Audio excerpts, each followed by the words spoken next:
Marvels. Marvel Rivals reached like 40 million players. Like it's doing really good, and they just like got rid of their U.S. team. I don't know. I don't know what the hell's going on. The industry's losing its GD mind. Ay. And then Nintendo took away our gold points. I'm taken to the streets. Well, we'll talk about that. I would imagine they're gonna start something new for Switch 2. Like they wouldn't just cancel that now. Yeah, but we don't. Right now we're in the we don't know portion of it. All right. I'd probably care if I had some gold points, but I don't have any. I mean, I use them pretty regularly. It's a bummer that they're doing away with it. But like I said, I would imagine they'll do something else. All right. 3, 2, 1. Go Nintendo Podcast, webisode 964, the Palafin Podcast. I will be taking care of the Pokemon. No Mom Brain today? She is feeling under the weather, so she will be. She thinks she had a rough day. She's not like sick or coughing or anything, so she's hanging upstairs. And she came home from work today, and she's like, I just feel out of it. And I was like, today drained me. Exactly. She was like, I think I just need to like rest and take a nap. Palafin. This Pokemon changes its appearance if it hears its allies calling for help. Palafin will never show anybody its moment of transformation. Ooh, very secretive, very intimate. It's 4 feet tall. It's 132 pounds. Male and female category is dolphin, a very regular category. Did you just say it's a hung 32 pounds? 132 pounds. It's funny because I said it and I was like, I said that weird. I was going to say, my goodness. It's a very hung 32 pounds. Abilities include 0 to hero. This Pokemon transforms into its hero form when it switches out. There you go. That is the Pokemon. I am here. Deux is here. Uku. Deux, how are you doing? We've missed you. Yeah, thank you so much for speaking my name these past 2 weeks. Means a lot. The spiders and flies have had no one to come home to roost to. Yeah, I have to say, they deserved a little time off. So I'm glad they got last week off. It would have been nice to have them deliver something to you because they probably would have come up with something really good. But I understand there's a lot going on. I don't want to usurp your crown, your shtick. Plus, to be completely honest, every time they come up with something that's fake. So I'm hopeful maybe this time it'll be different. But it's your thing. You got the report with the insects of the gaming world, so I'm leaving it to you. Nicky Hill will. Oh my God, I've been sitting here just like. I was like, I'm going to set up the podcast early. And you didn't do the soundboard and at all. I didn't do the soundboard at all. And look, the speaker's not even on. Oh my God. I've said, So Josh is running late, just like Nicky Hill's running late. Yes, Nicky Hill will be here. He's in traffic. I'm going to try and do this while I'm talking to you guys. And it's a perfect segue. As I've said in the last few shows, I am just completely out of it. The state of the world has me like, I'm reading the news because it's important to keep up with, but it's very draining, and I just haven't felt like myself. And I'm not like getting into any of my usual hobbies. Oh boy. Sorry about that. So I've just been like out of it. I've noticed myself multiple times, just like not. Just like out of it. I'm like, what am I doing? What do we got here? Sorry, I'm trying to. Do you want to do the soundboard, Deux? You don't have to. I don't want to make you feel like you got to do it. Sure. You can make that work however you need. So yeah, I've been out of it, and I wanted to say thank you because there were a considerable amount of people who reached out after last week's show just to like share words of misery loves company, basically. Other people saying they're feeling the same kind of thing, and just saying, hey, keep your chin up. Don't Did that sound? Play that again. That's coming out of the iPad. Sounds like that, doesn't it? Is it not plugged in anymore? I mean, There we oh, go. there you go. So yes, thank you for checking in, and yeah, I am not defeated by what's going on. I'm not like giving up, and I'm not like just like, well, that's the way it is, and just acquiescing. I'm very much being active and staying a part of the good fight and all that stuff. It's just draining. So yeah, like I said to do last night, we were playing Fortnite, and we were talking about TV shows we're watching, and I'm watching like the regular things that I'm watching to keep up with them. So like I still got to watch the newest episode of Invincible, but Severance, and I'm trying to think of I'm all caught up. I watched that episode before I came over. I watched that last night. Your Friendly Neighborhood Spider-Man. Like I've been watching everything that I had already been watching week to week to keep up with it because I don't want to fall behind. But as far as starting new stuff, I just haven't been in that mindset. So I've been watching like reality shows, and I like reality shows, like reality competition shows in particular. I'm watching, well, more or less, because I can watch them and they pass the time, and I don't have to fully like lock in and watch to pay attention to what's going on because I'm just not there mentally right now. Um, and I still love those shows, and I get a lot of enjoyment from them. But there's something like comforting about them to me because it's a reality show where it's like an alternate reality. Because obviously, what's going on in those shows isn't very real, but I can still enjoy them. And I've always loved a reality competition show. So like, I'm not starting like new whatever you want, traditional written shows, and like I'm finding it very hard to get into other games. I'm playing Fortnite a lot because I will always play that because it's an excuse to talk with family and friends. So I'm down with that. But like just playing games outside of that has been really difficult for me just because I'm not there. My brain's not there. So I'm sure it will change as the weeks roll on. But yeah, I've been out of it. So there's a perfect example right there. Didn't even set up the iPad, and I've been sitting here for a half hour. I was like, let me get this set up early, and did everything. And I was like, all right. And it never crossed my Doesn't mind. anyone care what I think? Josh, I always care what you think. Thanks for popping up. How you doing, my friend? Thanks. Very cool. Hanging and banging. Life's good. I'm feeling so great. Thanks for asking. That's what we like to hear. And of course, George is here. George, how are you doing? Fun George, no. sound like somebody attacked you at the end. Are you all right, George? I'm doing just great. Yep. That's good to hear, George. Any exciting things this week? Anything you want to share, or just? It's not easy being green, let me tell you. I've heard that from a few famous people, you and Frog, but I believe it. I believe it. Thanks for joining us, George. Let me get into the Discord and say hello because I haven't even opened that on my phone yet. This and oh yeah, I should. Did I mention that on last week's podcast about the noises I make? I don't remember. But anyway, hello, Mike Chronic. Hello, Super Sanchez and SD and Radical Defect and Nico Darunia and Tent Division and Super Sanchez and Drake and Roth and Vachi and Red Souza and whoever else pops in here today. Oh my god!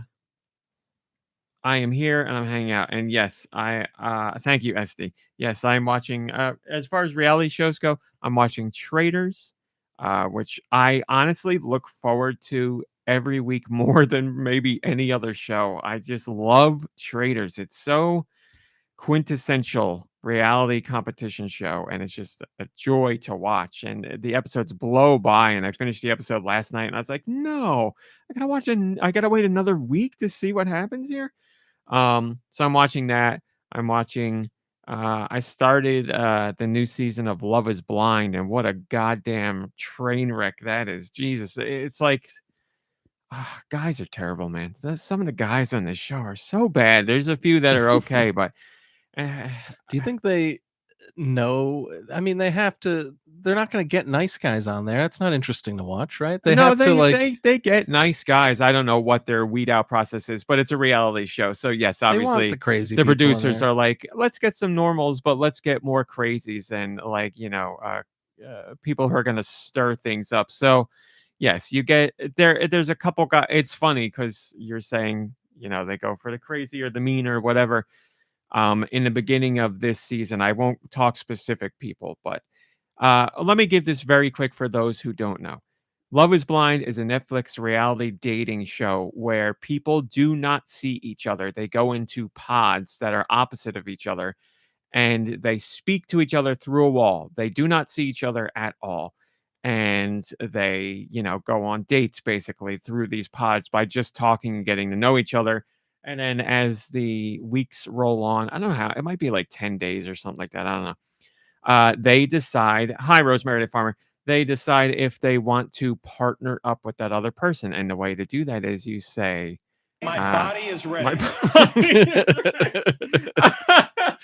They propose basically, and the other person says, yeah or no. And then if you do that, then you come out of the pods, you meet up, they get down on one knee and give them the ring or whatever. And then they spend like, I don't know.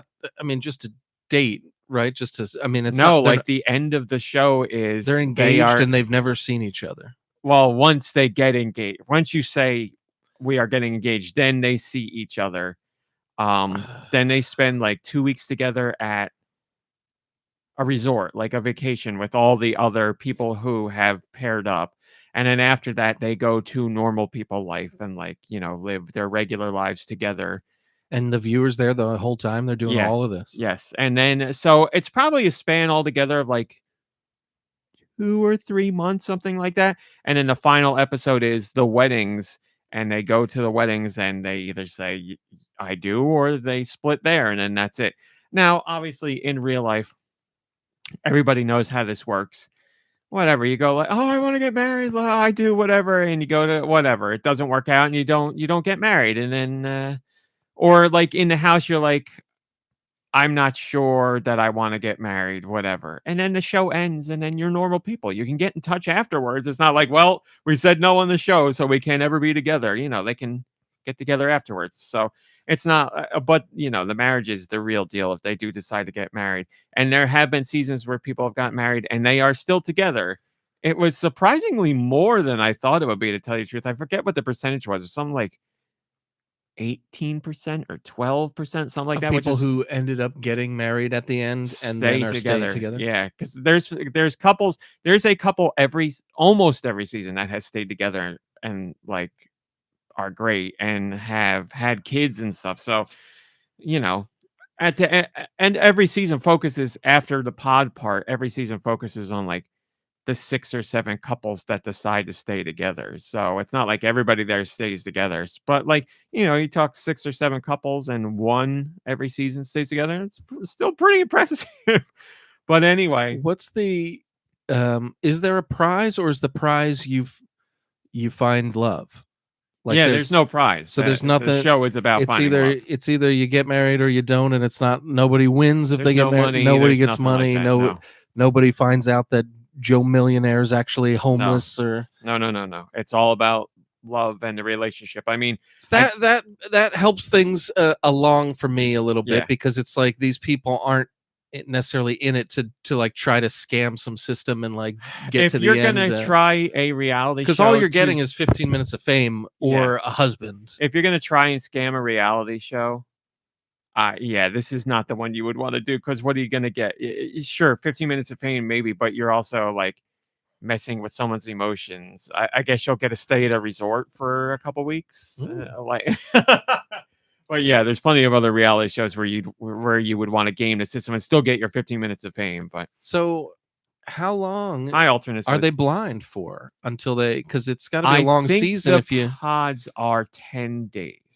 But I mean, how many episodes are we talking? Like this season had more pod episodes than usual. There were 6. Usually it's 4 pod episodes, and then I want to say 4 to 6 out of pods episodes. How often do people see the person and they're just like, nope? I mean, that probably never happens. It right? has happened, but they don't. They give it like 100 a day or two Yeah. to be like, oh, I just They and don't come up with officially some other say reason. no. The people will usually say like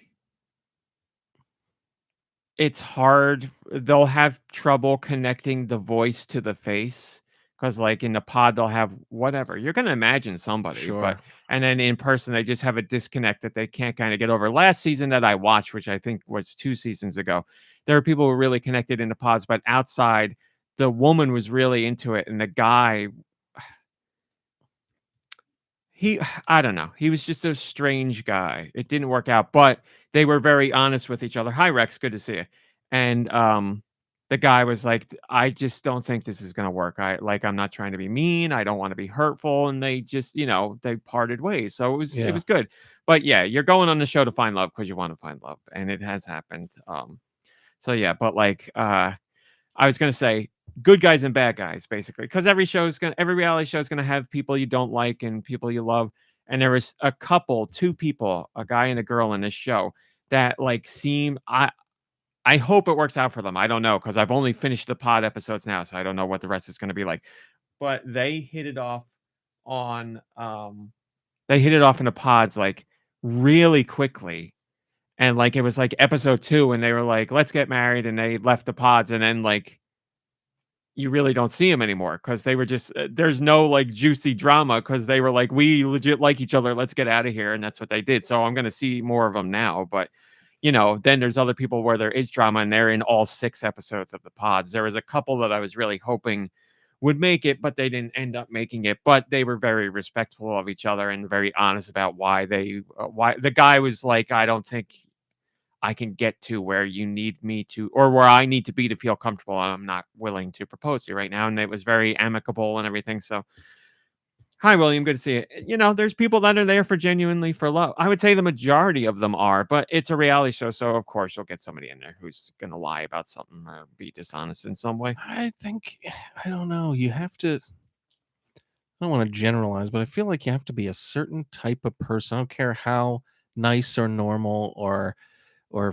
good intentioned you are. If you're going on like a love reality show, there's Well- something Well, a all little the people off. have in common the fact that they are tired of the way dating is now, which is all done through apps and snap judgments on like pictures and like swiped off of immediately and like stuff like that. Like the one guy is like, I'm 5'8". He's like, you don't know how much it sucks being 5'8" on a dating app. He's like, I get harassed for it. I've gotten it in real life too, but he's like, people will instantly not even give you the time of day. He's like, I just want a legit shot at somebody who's not going to judge me based on my height, at least for 10 days. Yeah. But yeah, I can see I can see why people do it. And I do think there's genuine people who do it. And there's a wide variety of people that do the show. But you're right too. It takes a certain person to be like, this is how I'm going to try it. I'm not saying they're crazy or they're weird or anything like that. It's just, whatever.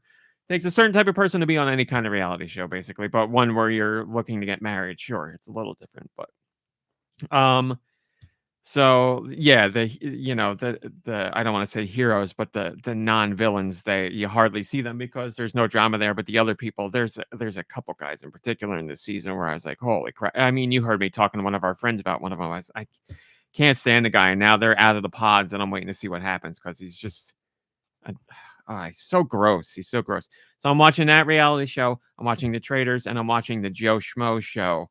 Joe Schmo show is, man, I'm so happy this show's back. It's so good. It's so good. Very quickly, Joe Schmo. I know I've said it before. Joe Schmo show is everybody on the reality meanest. show is an actor except one person. And if they make it to the end of the show, which they will, because the whole point of the show is getting to the end, they'll win $100,000, and they find out it was a show about them. So, but boy, is it good. Just I feel so bad for those people. God. What, the Joe Schmo in the experiment? Yeah, I hate Well, I that. mean, Makes me feel like such a schmo myself. but the shows would never air if they didn't want them to air. They have the finals all right right. off. They have the final sign off on the show. Well, I guess $100,000, makes a. Oh, they'll get the money no matter what. Makes you feel better about being humiliated in front of You could everyone take in the money and say, entire world. I don't want to see I don't want anybody to see this, and it's that could still happen. But I would do that. I would be like, you're not, even if it was good and I had a good experience, I'd be like, screw you guys. How dare you do that to me? Give me $100,000. And the guy that feels bad because he's like, I'm his friend. I feel bad. I really am his friend. Get out of here. You're the worst one. I saw the Truman Show. I don't remember it much, but I think, well, they very, very, very, very specifically screened to get a type of person on the show who would work out for the show. So I don't think you would make the he's cut. probably for the show. like a real nice guy. Yeah, the number one goal for them is a very nice guy. The questions they ask him is like, do you hold grudges easily? Or have you ever, you'd be like, "What? You got a problem with me? Have you ever gotten revenge on somebody for something?" Yeah. I can't imagine what the screening process is like, but this show is really doing a thread the needle of how far can we push it to where it seems like there's no way this could be a real show, and then dial it back from there. And there's been a couple moments where it's like, but the guy's dialed in. He'll have a couple of times where he's like, what the hell's going on here? But the way then all the actors like really start acting and they dial it back and everything. So it's very, very interesting. But that's what I'm doing.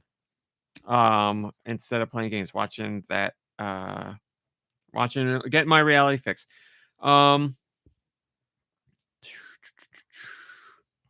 All right. Nicky Hill is here. I hear him wandering around. So we will get into clickbait. There wasn't too much clickbait this week, which is good. That's what we want to see. I think there were only 3 of them, but there's since I still have some, then we will do it.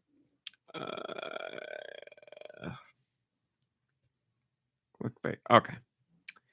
It's all ready. I thought Nicky Hill was going to be in here by now, but he's not.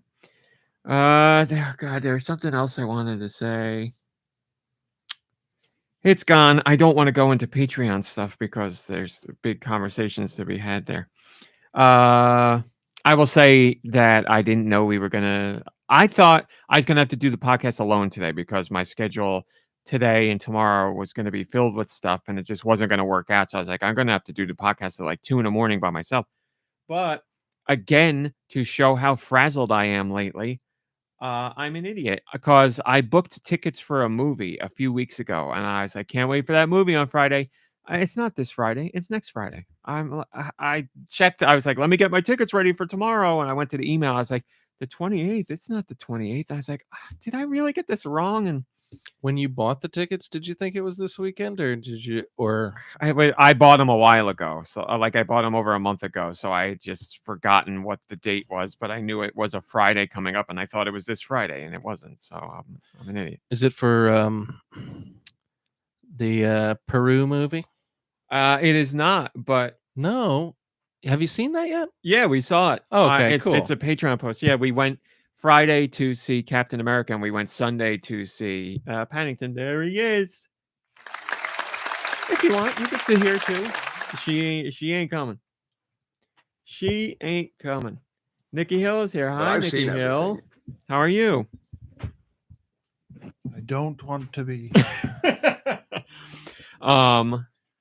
I guess I took Mom Brain. Really, she took me. Alternate Liz said, "Are you taking Mom Brain on a date?" Paddington? We saw Captain America last Friday. We saw Paddington on Sunday. Yes, because so what's next Friday? It is the new Gundam anime from the Neon Genesis Evangelion and the Fooly Cooly guy. I mean, come on. That's a really long title. Well, Nerd alert. Lost in translation. Funny thing is, you'll hate the real title even more.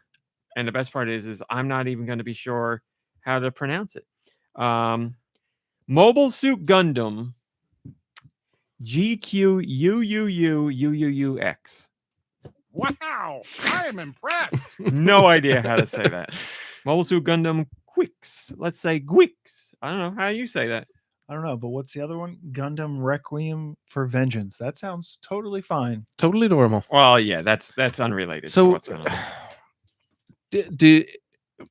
Does somebody know how to say the name of it? Like, does the guy who created know? Like, this how is there a definitive Well, way? I guess think- to say it. Unfortunately, the person who made it was typing out the title and died on the keyboard, and that's why all the U's are there. There you go. And they thought it was like artistic integrity. The new so they left Gundam it. name recently announced is, as I said, it's pronounced G-Quax. It's part of an upcoming. It says emphasis on the G. Say the G clearly. Multiple U's, mostly silent. Soft U sound. At the X, pronounce the X as a standard X sound. So now maybe it's yeah. G-Quax? G-Quax. There's no A. There's G- an A in there. I mean, it's telling me how to pronounce it right here. There's G-Quax. a U. G-Quax. G-Quax. Maybe more like G-Quax. I like it. So yes, as I said, made by somebody who was a big part of Fooly Cooley and produced, overseen by the Neon Genesis Evangelion guys. So I mean, sign me up. I've been looking for a way to get into Gundam for a long time now. I've got a lot of Gundam things on my list of stuff to watch. I just have never jumped in. And Gundam's a big part of anime. I was like, well, I need an in for this new or for Gundam, and then this came about, and I was like, this is great. And this is actually game related. Suda51 was on social media talking about this, and he was like, if you are going to see the premiere, so this is a new series, but they're doing the first few episodes in theaters. He said, if you're going to theaters to see this anime, do not read anything about it. Do not look into it at all. He's like, if you've seen the teaser trailer, leave it at that. He's like, just go, because you will have mind-blowing things ruined for you. So he said, go in completely blind, and that's what I'm doing. So Oh, well, looking I'm at it, excited. it looks like it's like an artistic thing. It's not really about you. You're looking at it there. Yeah. It's not like you. It's like shrinking U's. It's like blending one into the next. I mean, clearly it is, know. but it also isn't. Hi Kobun, good to see you. Hi Backseat Studios. Yeah, you'd have hello Malakayla. You'd have to ask the people involved. I don't know.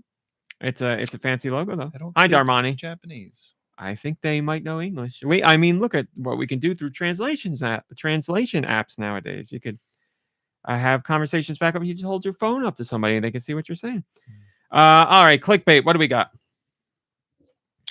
3 clickbaits. Number 1. Nintendo Switch 2 fans have mixed feelings over new games update. Nintendo Switch 2 fans have mixed feelings over new games update. Okay. New games updated for the Switch 2. They're worried. They're worried that you won't be able to upgrade your games to play on the Switch 2. Okay. Despite not knowing which games are backwards compatible, they're already saying that people are already upset that not all games are backwards compatible. That's a both good one. Good clickbaits. Both wrong. This is about people apparently being upset. According to this article, people are upset. I haven't really seen it. People upset that Nintendo said they aren't going to abandon the Switch. So Nintendo didn't say specifically. We know like Metroid Prime 4 is going to Switch, and we know Pokemon Legends ZA is going to Switch. And Nintendo was like, we're not going to abandon the Switch. But they didn't say specific software they're going to do for it. But people are mad. Apparently, according to this article. So those are the They're game still gonna updates put out- that people that's are it. upset about. Nintendo Switch 2 fans have mixed feelings over new games update. There you So go. they're upset that you're going to be able to play these games in more places. No, they're specific. Well, I guess technically, yes, through backwards compatibility, but they're just upset that Nintendo said they're also going to make more Switch games rather than only Switch 2 games. Why a Nintendo Switch 2? Oh no, they changed the title. This wasn't the original title. Oh, they knew you were going to mention it. Yes, they changed the title. You finally. But the made a hyperlink I change. have says the original title. This is Forbes, by the way. Maybe they got some pushback on it. This Switch 2 dual screen accessory looks awesome, but there's a catch. This Switch 2 dual screen accessory looks awesome, but there's a catch. The catch is it doesn't exist. Yeah, right. That is exactly right. Yes! It was a fan-made idea. That is exactly right. Good for you, dude. What That's was the great. title again? This Switch 2 dual screen accessory looks awesome, but there's a catch. I mean, So they have how is changed- that even a story then? You know, if They it doesn't changed exist, the title, and it says why a Switch 2 with dual screens could be a game changer. So still a little weird, but But you'd never know that by the second, but by the new title, you'd never know what they were talking about. I mean, I guess we shouldn't have known the first time, but you read the new title and you're like, what the hell are they talking about? Yeah, unless you don't know what the Switch 2 is, and then you'd be like, oh, it's got two screens. but the news story is like somebody, like a fan, had a little fun and like designed a thing that doesn't exist. Like, Yeah, and that's completely fine. A fan was like, so we saw the patent that shows that the Switch 2 can be played right side up or upside down, which means basically if you'd rather have your USB and your headphone jacks ports swapped for whatever reason, you could do that.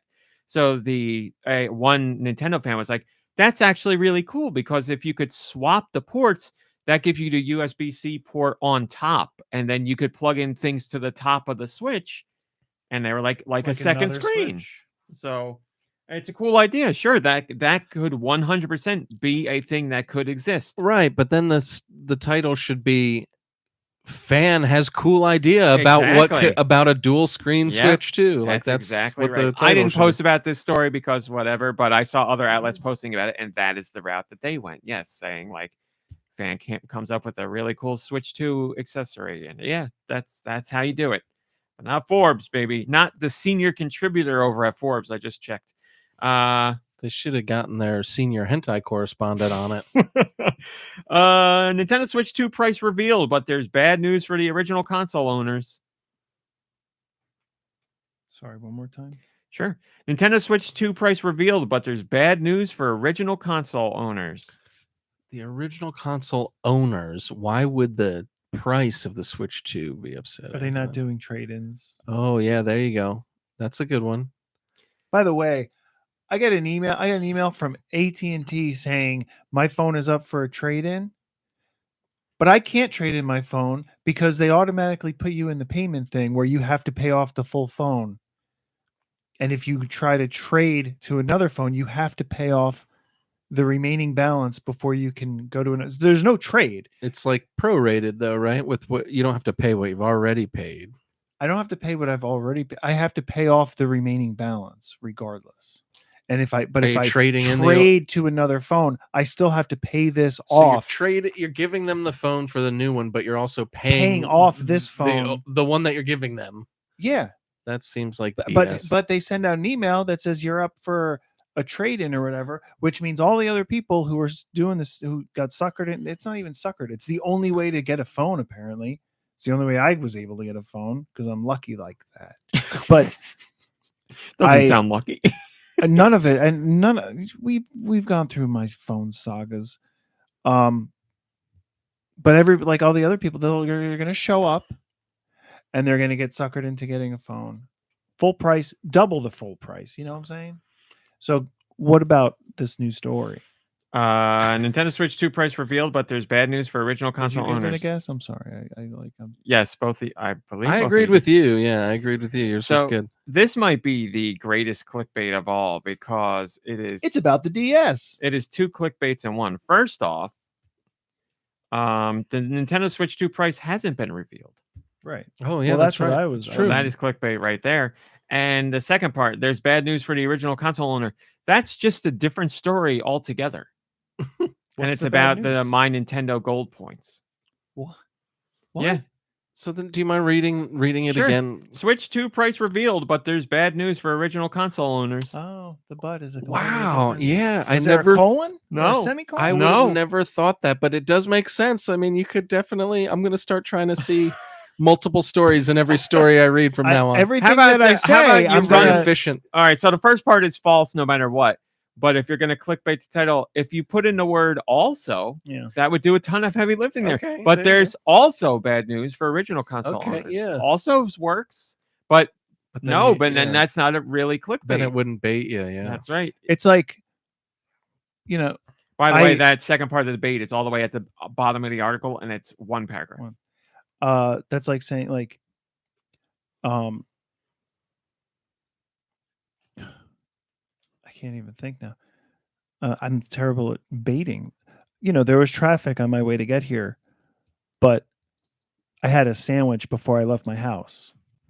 Like two completely different things. That and is true. That is true. Yeah. I didn't have a sandwich. I'm hungry. Can we finish up? So you would say, I was just going to ask, can I get you a piece of candy? The kisses that are in there. They're butterbeer. I tasted one. Oh, because I need your opinion because I've never had actual butterbeer and you have. Oh, it's not. There's a sound clip. It's. I have to taste it again. Please do. I put it in my mouth and I was like, oh. Hi, Nightwind. I was like, oh, this is white chocolate. I don't know if I want that. But then I broke through and I got to the other and I was like, oh, this must be butterbeer because it's butter. Okay. It's butterscotch. Yeah, I just want to know how Um, close it actually tasted to the real deal. I mean, there's nothing like going to the park. That's what I and hear getting from there. everybody. Like Everybody who's had one there's says even a that. Harry Potter store in New York, and I had butterbeer ice cream there. It's good, but the park does it. That's the way to do it. You know. You heard the man. There's your clickbait. Thanks. Oh yeah, that's SD. You made a comment that's directly related to something that happened to me this week. SD said, not a good idea for RMC to get actual butterbeer. The foam will stick to his mustache and beard. This week, Mom Brain and I went to, oh my God, this is not even related to, well, the story I'm telling right now isn't related to video games, but it's related to your comment. Give us a headline and then tell us the unrelated story. I'm going to complain about something else because I want to. But the first story, butterbeer. Mom Brain and I went to Aldi this week. I love Aldi. We were looking at Aldi has some protein. They have a whole bunch of protein bars, and I love protein bars. And whatever one Mom Brain got was phenomenal. I loved it. So we were looking at all the protein bars and stuff this time, and they had a protein drink that I saw a guy on TikTok talking about. He's like, Aldi's protein brand, whatever it's called, I don't remember. He said their caramel protein drink is unbelievably good. And I was like, I love protein already, so I'm going to get it. I got it. It's phenomenal. I had 4 of them. They're gone already. I drank one every day. But one day, as I have talked about on the podcast, I sleep eat. I will wake up and be like, I'm starving, and like eat like a handful of crackers. And then I'll wake up 4 hours later and be like, why are the crackers here? I don't remember doing it. So I did that with a protein drink, but I didn't know that I did that. So like I woke up and I just got my glasses and looked at my phone and I went to the bathroom to pee, and like I stop at the mirror and I'm like rubbing my hands on my face and whatever, waking up, and I was like, am I dying? What's going on with me? I had like a crust over my lip, and I was like, what is this? What's going on? I was like scraping it off, and I like smelled it, and I was like, smells sweet. And I went back out to the living room and I saw the drink thing there. I was like, son of a bitch, I didn't even remember. Would that upset? I mean, that's gonna upset you, right? Yes! Because you don't get to enjoy it.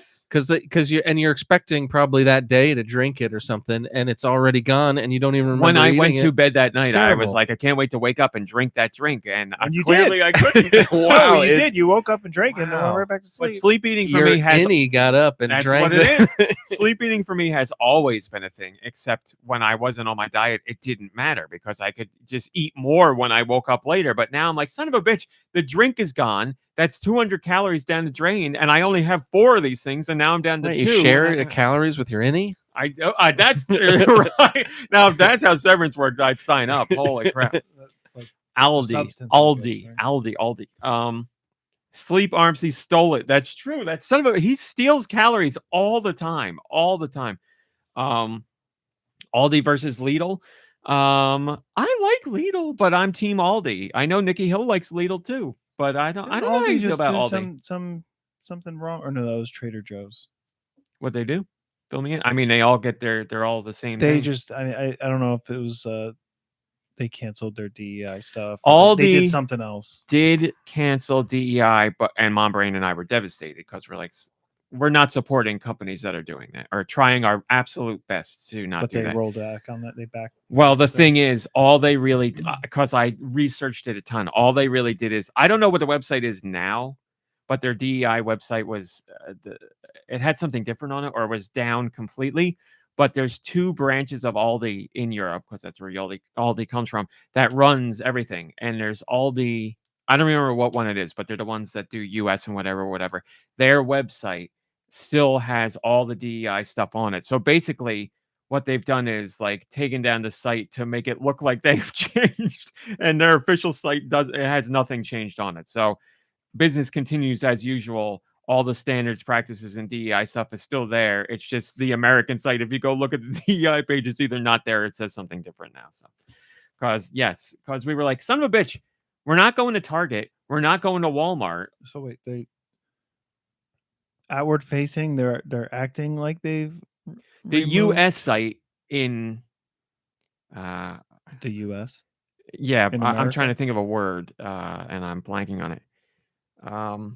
Going in step with Right. King Trump's crap has removed the page or changed what it said. I don't remember which one it is now, but the actual branch that runs it, Aldi proper, still has all the exact same information. So basically what it amounts to is nothing has changed except for the website taking down its page. So that's why I looked into it, because we're like, where are we going to shop? Because we only got so many options. But and again, if you don't boycott stuff, I'm not saying you're a bad person. Everybody makes their own decisions. I understand people are in food deserts and stuff where it's really hard to get food and find places to shop and all. I completely understand. We are not looking down on you. If you are on if you're left leaning and you feel that way, we're not looking down on you at all. It's just a personal choice Mom Brain and I have done. And to counterpoint it, we feel like horrible people every single day because we have a Tesla. So we were like, wait, son of a Yeah, bitch. my So, neighbor of mine looks like they got rid of their Tesla and got I don't know if they got like the electric Honda or just a regular car. Sheryl Crow got rid of her Tesla. She did a whole video about it. Yeah, we would love to get rid of ours. We started the lease like 3 months ago, and it's not monetarily feasible for us right now. We are going to get out as soon as we possibly can. So in the meantime, the best thing we've been able to do is throw a whole bunch of magnets on our car to be like, we don't like Elon. Here's all the stuff we stand for. But yeah, we feel disgusting while we're in it. So it's great. But anyway, I got this anyway. nice pinwheel magnet. Oh, that's not a pinwheel. This is It came with the car. Speaking of yeah, they would now, I bet. Speaking of all that stuff, I said there was something I wanted to talk about that what was it? Oh, I blanked on it. My brain is mush lately. Wolfenstein? Something? No. I didn't think I want to talk about my Patreon stuff, and there's something in there that's loosely related, but I don't believe that's what this is about. I'm sorry, guys. Was I'll it have to about write notes Paddington? as I'm talking about it. I'll go through Where Patreon. did Maybe something will jog Where my did the bear memory. come? Where did Paddington come? The stuff to Paddington come? My from? sister got it for him. She was thrifted. She Did gave it you to me on get- Christmas. Did you happen to get the Paddington drink cup that has the little topper? Or the We Paddington- didn't see it at the theater. The Paddington suitcase popcorn lunchbox? No, we didn't see those. What we did see, did I not tell you that, guys? This is when we went to go see Captain America. They have a giant Captain America bucket. It's just a standard bucket. Or what we saw was just like a giant The bucket with shield? artwork all over it. Oh, And when I went to the bathroom, there was a man in there, like meticulously washing it out because he wants to take it home, but like guarding like all the the sinks to keep people away while he was like, I mean, like paper towels, like every corner, like just taking. I don't know Well, how wouldn't long let the man was anybody, there, but wouldn't- wouldn't let anybody over to sing the cleanest Captain America popcorn bucket. So.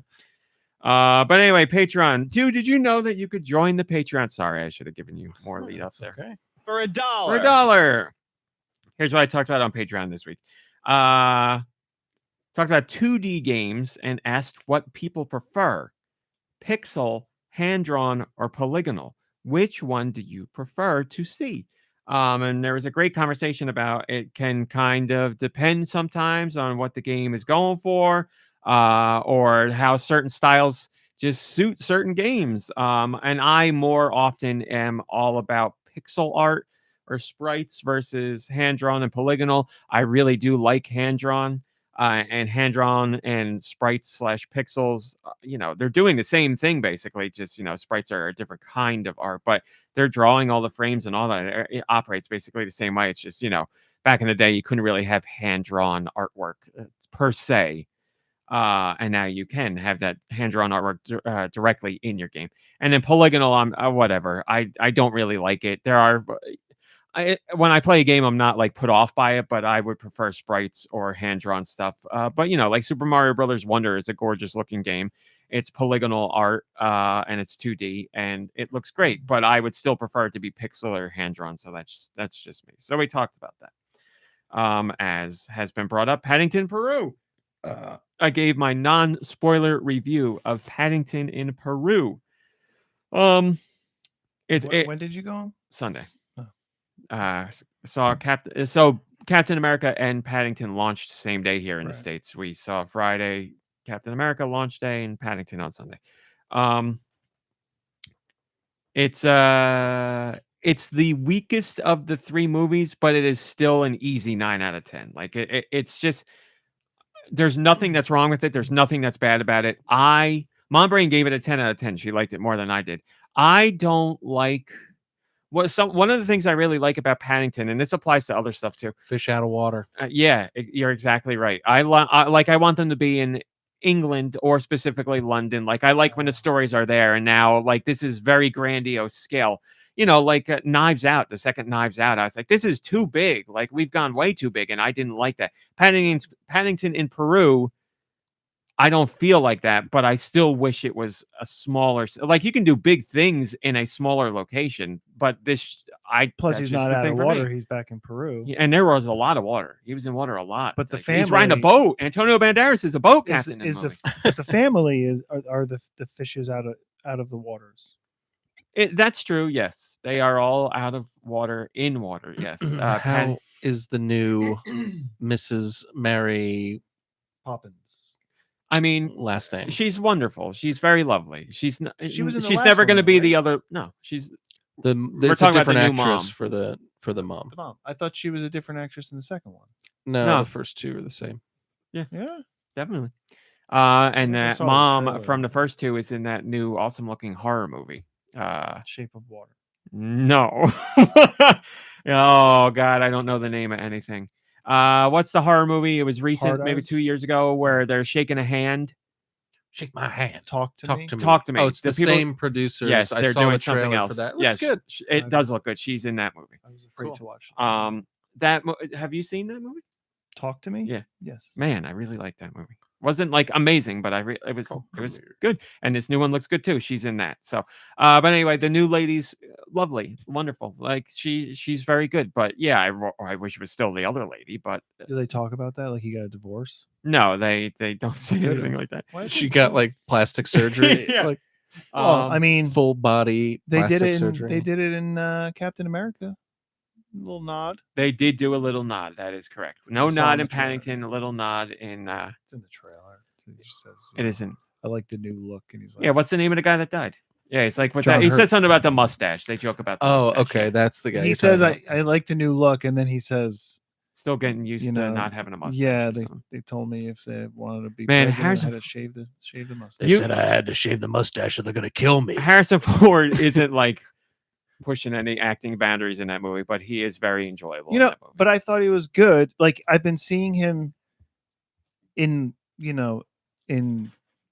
like shrinking public but like just like public appearances or whatever, and he just looks like he's aging rapidly. And then I saw him in that, and I was like, oh, he's standing up on his own 2 feet. When you see him with a shirt off, he looked great. All right, he looks good. He looks great for an 80-year-old man. You're right. He looks great. But anyway, Paddington, Antonio Banderas. We're not going to spoil anything. Antonio Banderas is very good. He takes the role of Hugh Grant, so he's like the funny, goofy villain, and he does a great job with it. He does a really good job with it, honestly.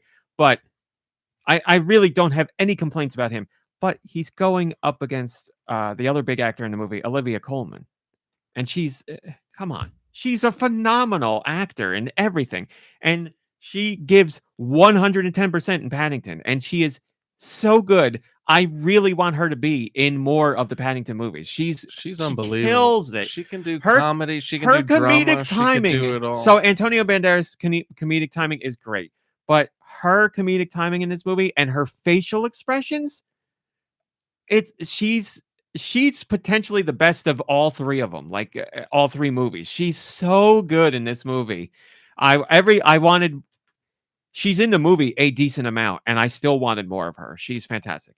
Paddington, go ahead. And she can do like different types of comedy movies Yep. too. Like it's not just like a comedy amazing. drama. Like she can do like, because we've seen her do like Hot Fuzz, and then I know the comedy in Paddington's different than in Hot Yes. Fuzz, and then we know what she's like on like The Bear, where there's like a humanity but still a lightheartedness, and then you've seen her do it all pretty in Paddington, much. she like In Fleabag, she's like not funny, but she's so funny because of like all the situations. In Paddington, she runs the gamut of different comedic styles. She like hams it up over the top cartoonish, which at some parts is needed. Other parts is very understated and very like flat British delivery. Other parts it's just facial expressions. She's so I laughed out loud multiple times in this movie because of her. She is great.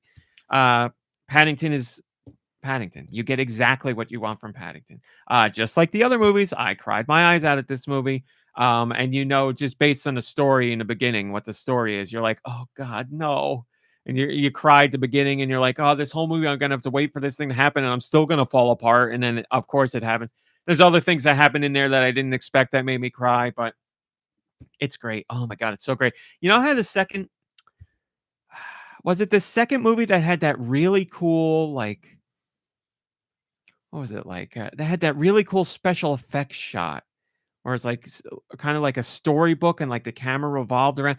They do something, they take another big swing like that in this movie, but with a completely different style. And once again, it's really cool and really like a really interesting way to tell a little portion of a story. I was like, man, these people know what they're doing. That's cool.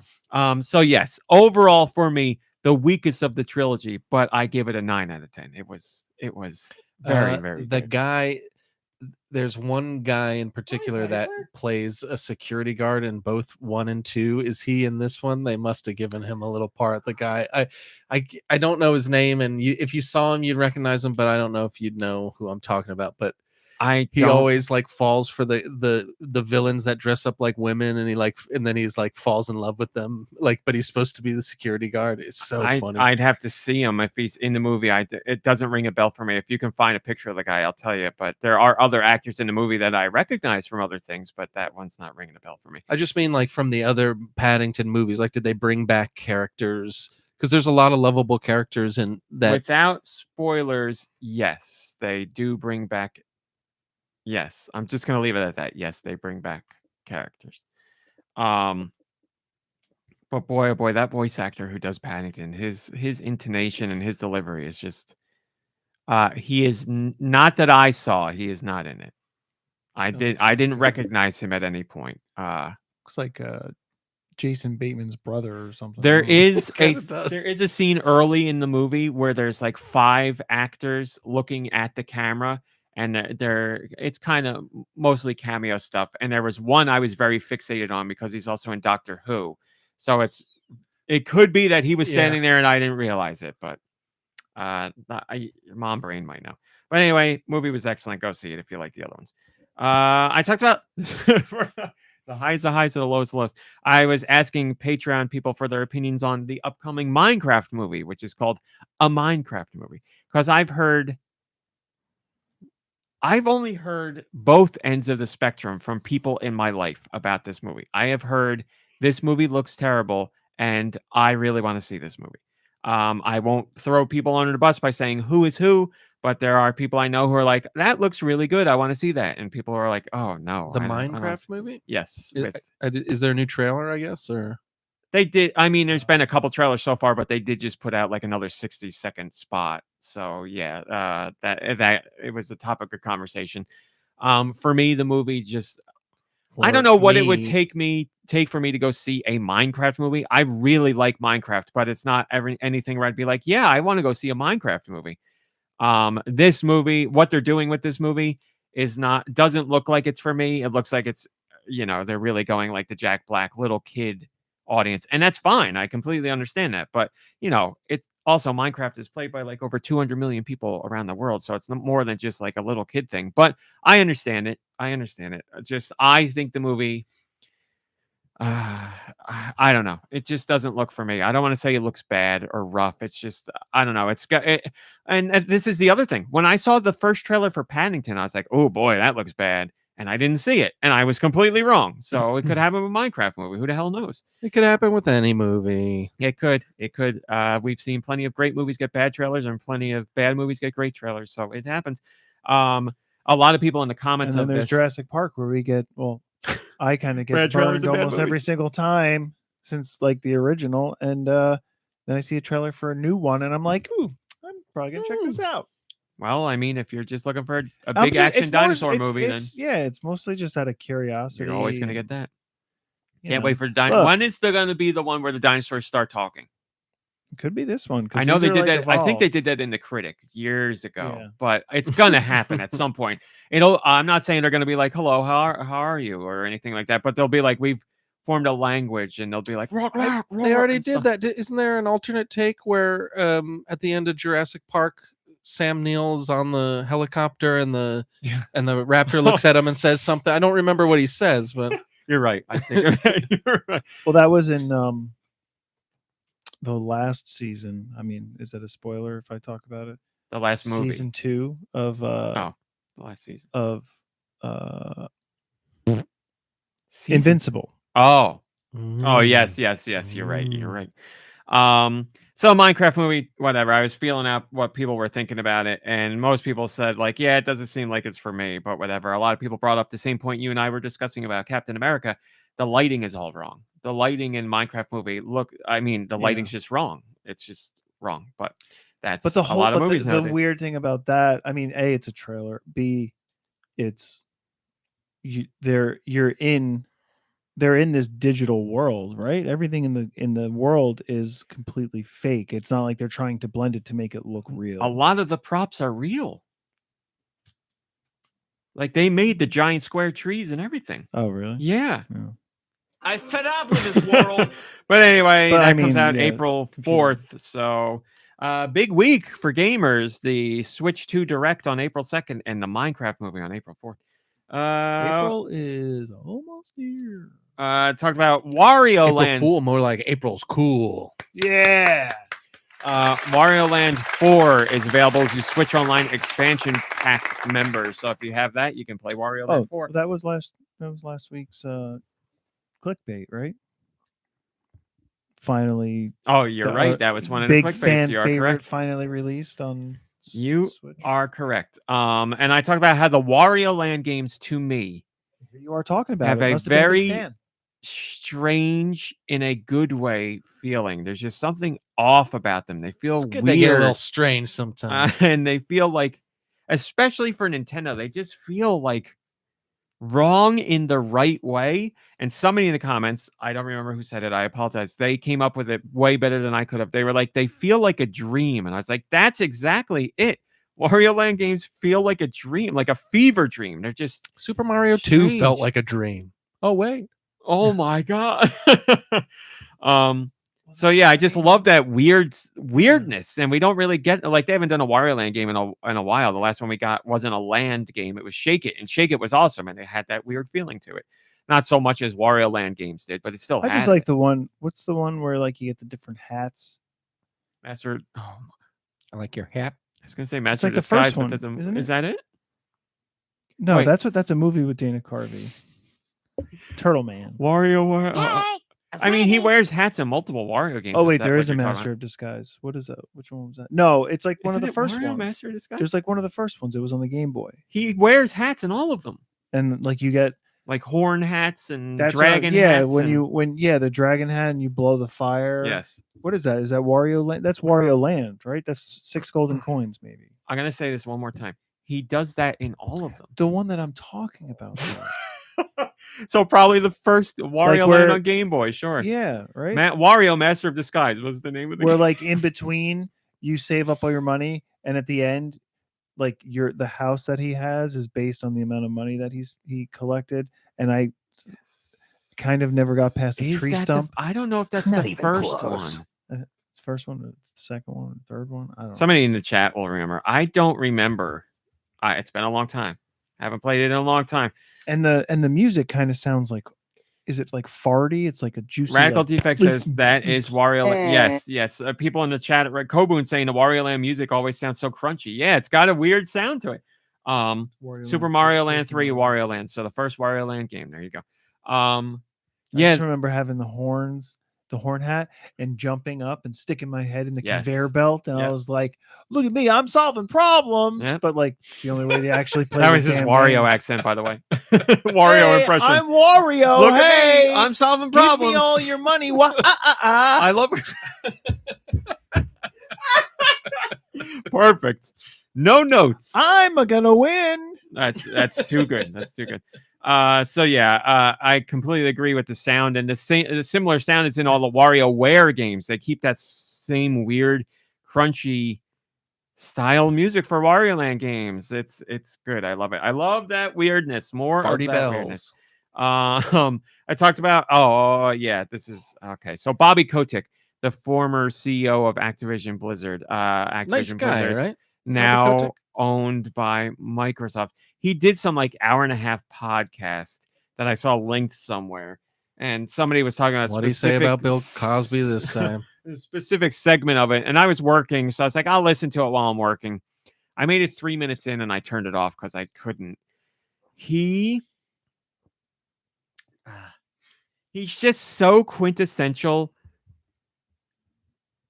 supervillain business owner, where he was talking about China and how great the Chinese developers are. And I don't have any problem with that at all. Let me continue my statement.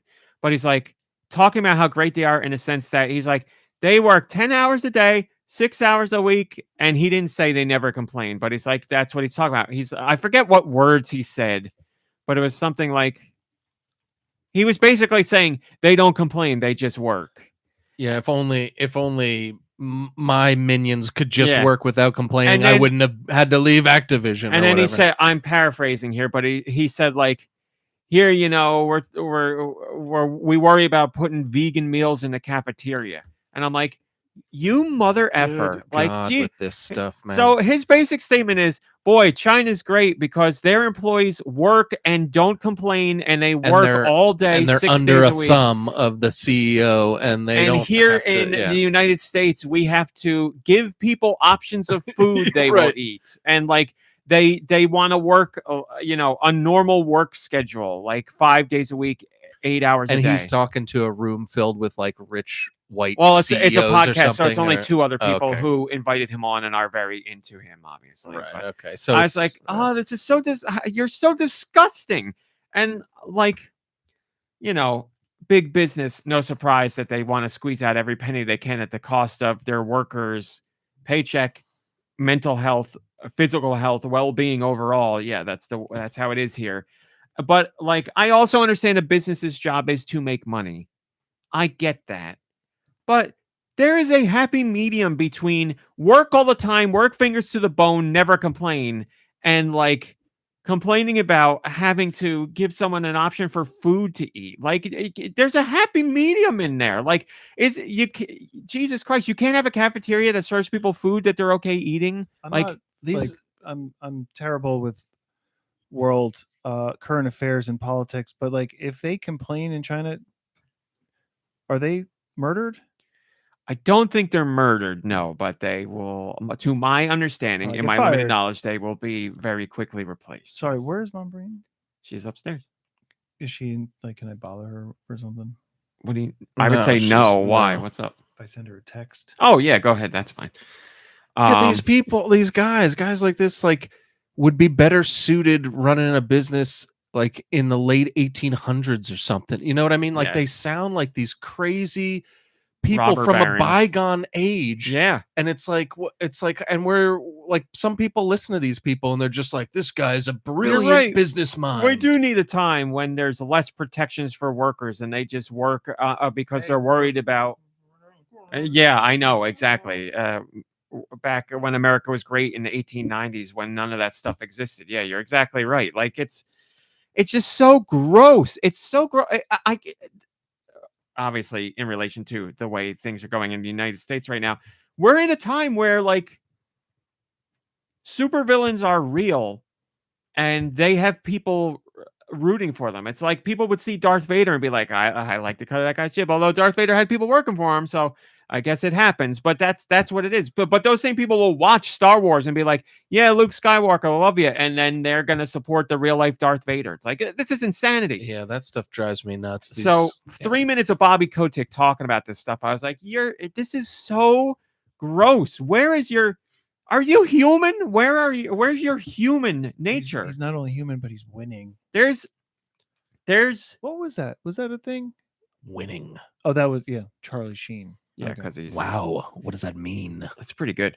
Like I said, there's room for a business to make money and decent amounts of money, and not grind their employees into dust. Like you can be empathetic for employees, you can be sympathetic to what they're going through, and still have a business that makes money. There are businesses out there that do that, but there's not businesses that make billions upon billions upon billions, where the guy at the top is raking in billions on his own. So shows you how they get to the top. So I was just disgusted by that whole thing, and it was so Yeah, frustrating.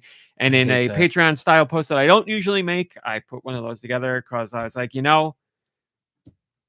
I feel like I'm in good company here, and I very much was. So thank you for that support on Patreon. I appreciate it. And then one more thing on Patreon I wrote about, in a positive note, Your Friendly Neighborhood Spider-Man, the first season has ended. I watched that show, and it is very good. How many episodes we talking? I want to say 10. I watch on my phone, so I can tell you right now. Top to bottom, wonderful show. I said overall, I think X-Men 97 was better.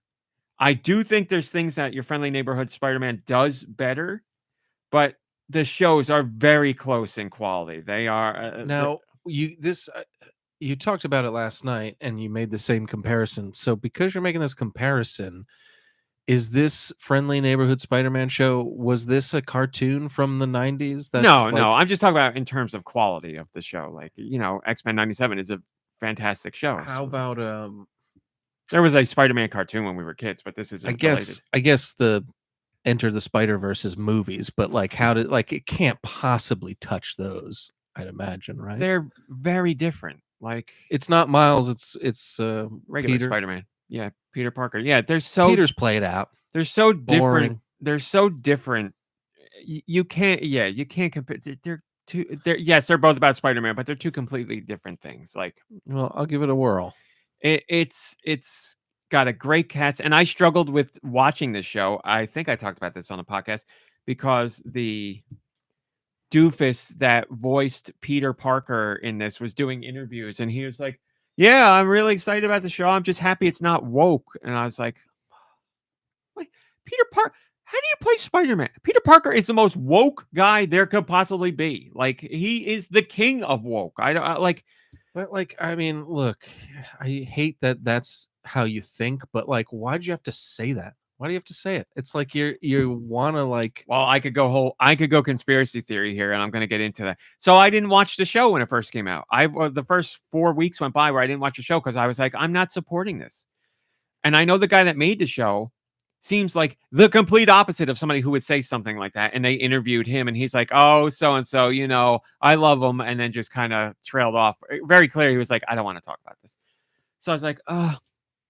And then I'm reading reviews about the show, and they're all saying how fantastic it is. How woke it And I'm is. reading the review. I was like, let me go to Rotten Tomatoes because that is the clear indicator. And the Rotten Tomatoes score at that time, I don't know what it is now, for users on Rotten Tomatoes was considerably lower. And I'm like, I've seen this before. It's when people complain that something's woke. And I went and read the reviews, and they were all like, woke show, woke show, woke show. And I'm like, what is going on here? So I talked to Mom Brain. I was like, told her the whole thing. I'm like, it sounds like this show is everything I want it to be.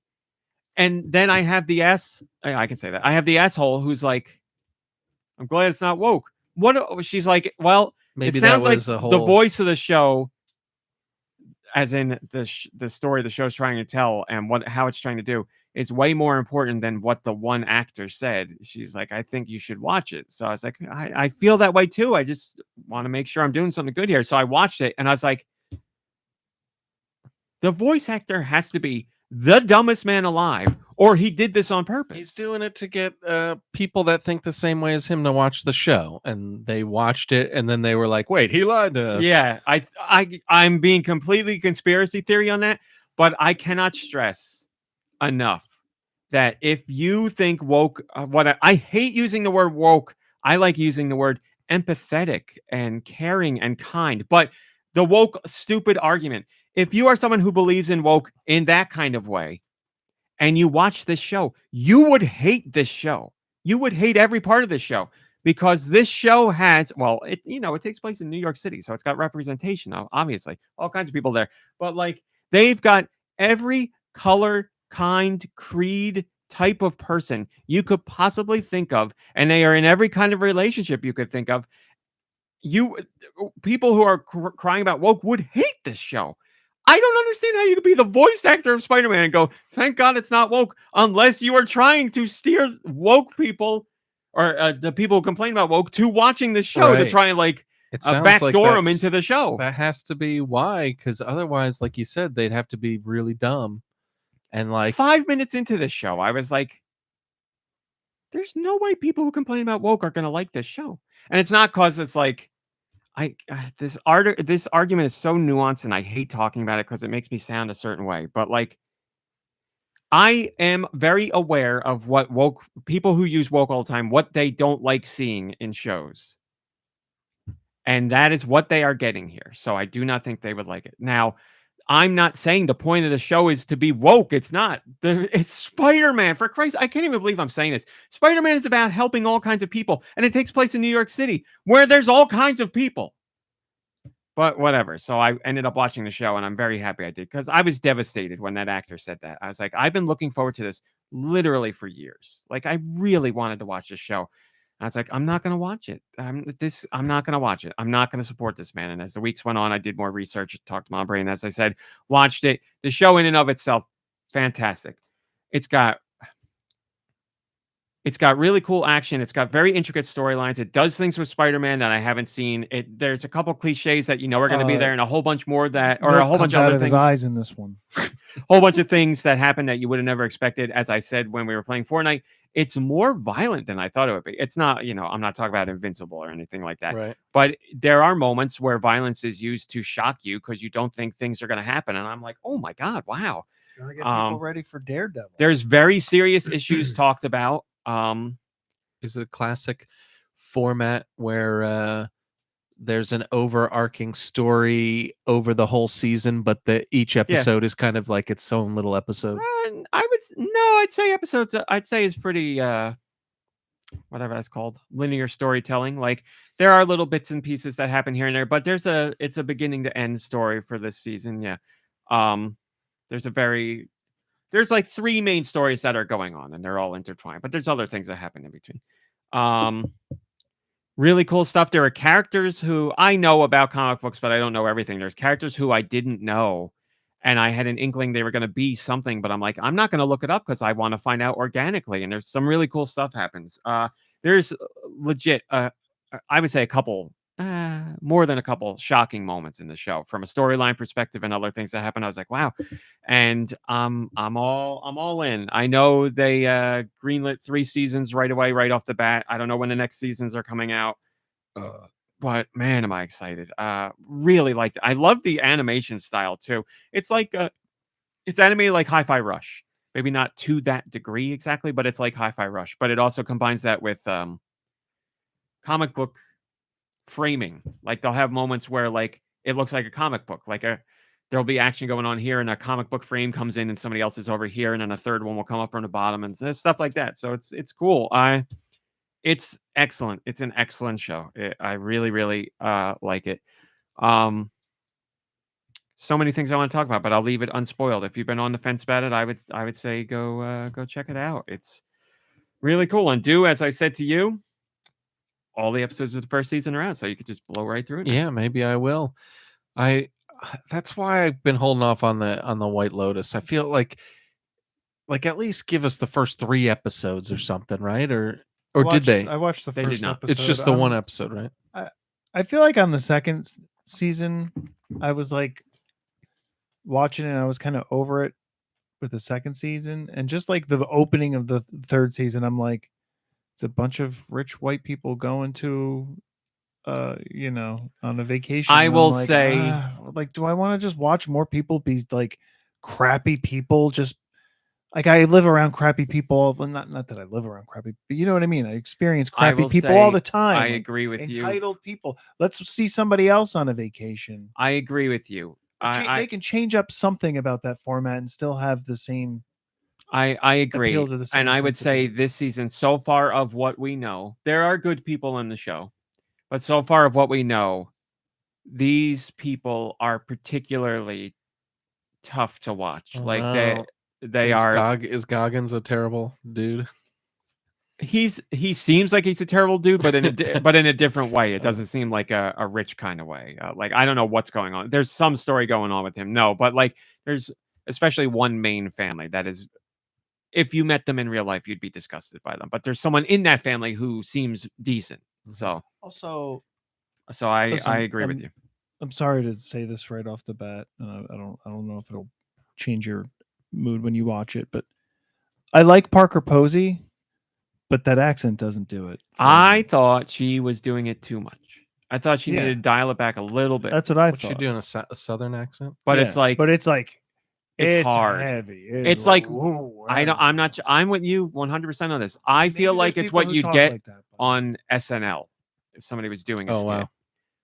Not all the time, but enough where we both notice it. So I'm And I in like total agreement. I like her. I've heard her do tons of accents. Like she does southern accents a lot, and it's never that bad. So I wonder what she's trying with either this. that was the direction she was given, or she is very much hamming it up here. So, but all I can think of, all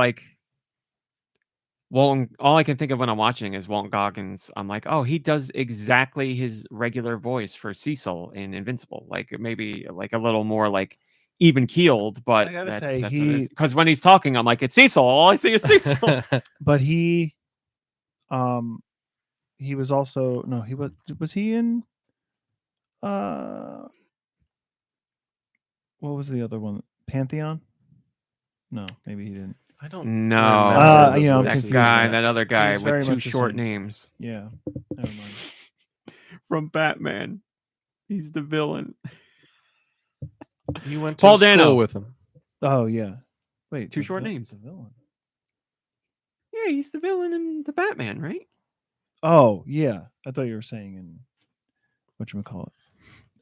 Pantheon. In Pantheon. No. There's an actor who's in. Oh my God! Every single thing is slipping. It's happening to all of We're us. so So we're old. getting old. We're Yeah. so old. Silicon Valley. Yes. He's great in Silicon Valley. He's like a real cocky guy. His voice acting. Bukaki? His last name is like Diamantopoulos. Oh, that guy's great. Paul Diamopoulos. Yeah. Yeah, he's great. He's His- in Invincible. He plays In one Invincible, he's Donald, or right, like the guy with the glasses. But he plays multiple characters, and he played multiple character. I characters. thought you were talking about Rex, the guy who plays Rex. No, that guy. He's the guy. He's like the comedy guy. He's the Okay, comedian. okay. The guy who plays He's in a lot of things too. the guy who plays Donald was the guy who almost got Pam to cheat in the American version of The Office. Okay, The sound guy. I don't know. Spoiler alert. But who Everybody's cares? seen Screw them. but Pam he's sucks. but like Jim's it worse. blows my mind to hear the voices that he's doing on these shows, because he's in Pantheon too, and he was multiple voices in Pantheon, and like when you see the guy and you're like, this guy, but I don't know, like it's just amazing. He doesn't seem nothing- like he would. I would have never. voices. I want to watch a video of him, and I haven't looked it up, so I don't want to watch it that bad. But like a video, when you see videos of voice actors doing their voices, Yeah. and you're like, no way, that's coming out of them. That doesn't even. It looks like it looks like they're lip syncing. I want to see one of those, because it's just amazing to see. The guy who does the voice of, I forget his name, but the guy who does the voice of the Immortal in Invincible does a ton of voices, and he's always the person that they get for the Marvel animation shows to like do like the Tony Stark voice, or like basically Yeah. the big names that they don't get. Like this guy does them all, and I've actually seen like TikToks of him doing like the 60-second challenge where he does like a bunch of different I see impressions. someone, Drake, you said, I wonder what RMC thinks of the new Gwenpool. For some reason, I didn't see that you said new. I just saw Gwenpool because I love Gwenpool to death. That's why I replied to that. And then I see there's more conversation. If you guys could tell me specifically about Gwenpool, what you're talking about, I would love to know, because Gwenpool is one of my favorite characters in general. I love Gwenpool. But he's just like, he looks like such like a bro or whatever, which is why he's great in Silicon Valley. He's amazing in Silicon Valley for the character he plays, but then like the voice acting that he does is it's really impressive. We could talk about this. And he was also, I guess, in Mo the in the Three Three Stooges. Stooges maybe? Wow. We could talk about this and voice acting in general all day. We'll get to Nintendo news now, but in the after show, I want to talk a little bit more about Invincible. But that's let's get to Nintendo news. Let's do some of that. Do, if you please. Finally. What do we got for Nintendo news? I'm keeping an eye on a Discord for Gwenpool stuff. I will not forget. Yeah, I don't know too much about that comic situation. I have to look into it. But I will. All right, what do we got here? Boy, oh boy, it's a political show today. So people have been wondering about, people in the U.S. have been wondering about if there's going to be an issue with the Switch 2 and tariffs, because, as you heard, wait a minute, 16th. Let me double check here. No, we did that already. We did that last week because it's Friday. It's Friday, RMC. Get it together. We're skipping to Friday. Square Enix, as we know it now, used to be called Squaresoft. That was back. And then they got Square. Such a great clip. No. That's right. Circle hard. You might remember back in the day, Squaresoft and Nintendo were best buddies. They put out all their RPGs and pretty much everything else on the Super Nintendo and the NES. And then the N64 days came around, and they were like, Final Fantasy VII on the Nintendo 64, baby. And then Nintendo was like, we're working with Sony on the PlayStation CD for the Super Nintendo.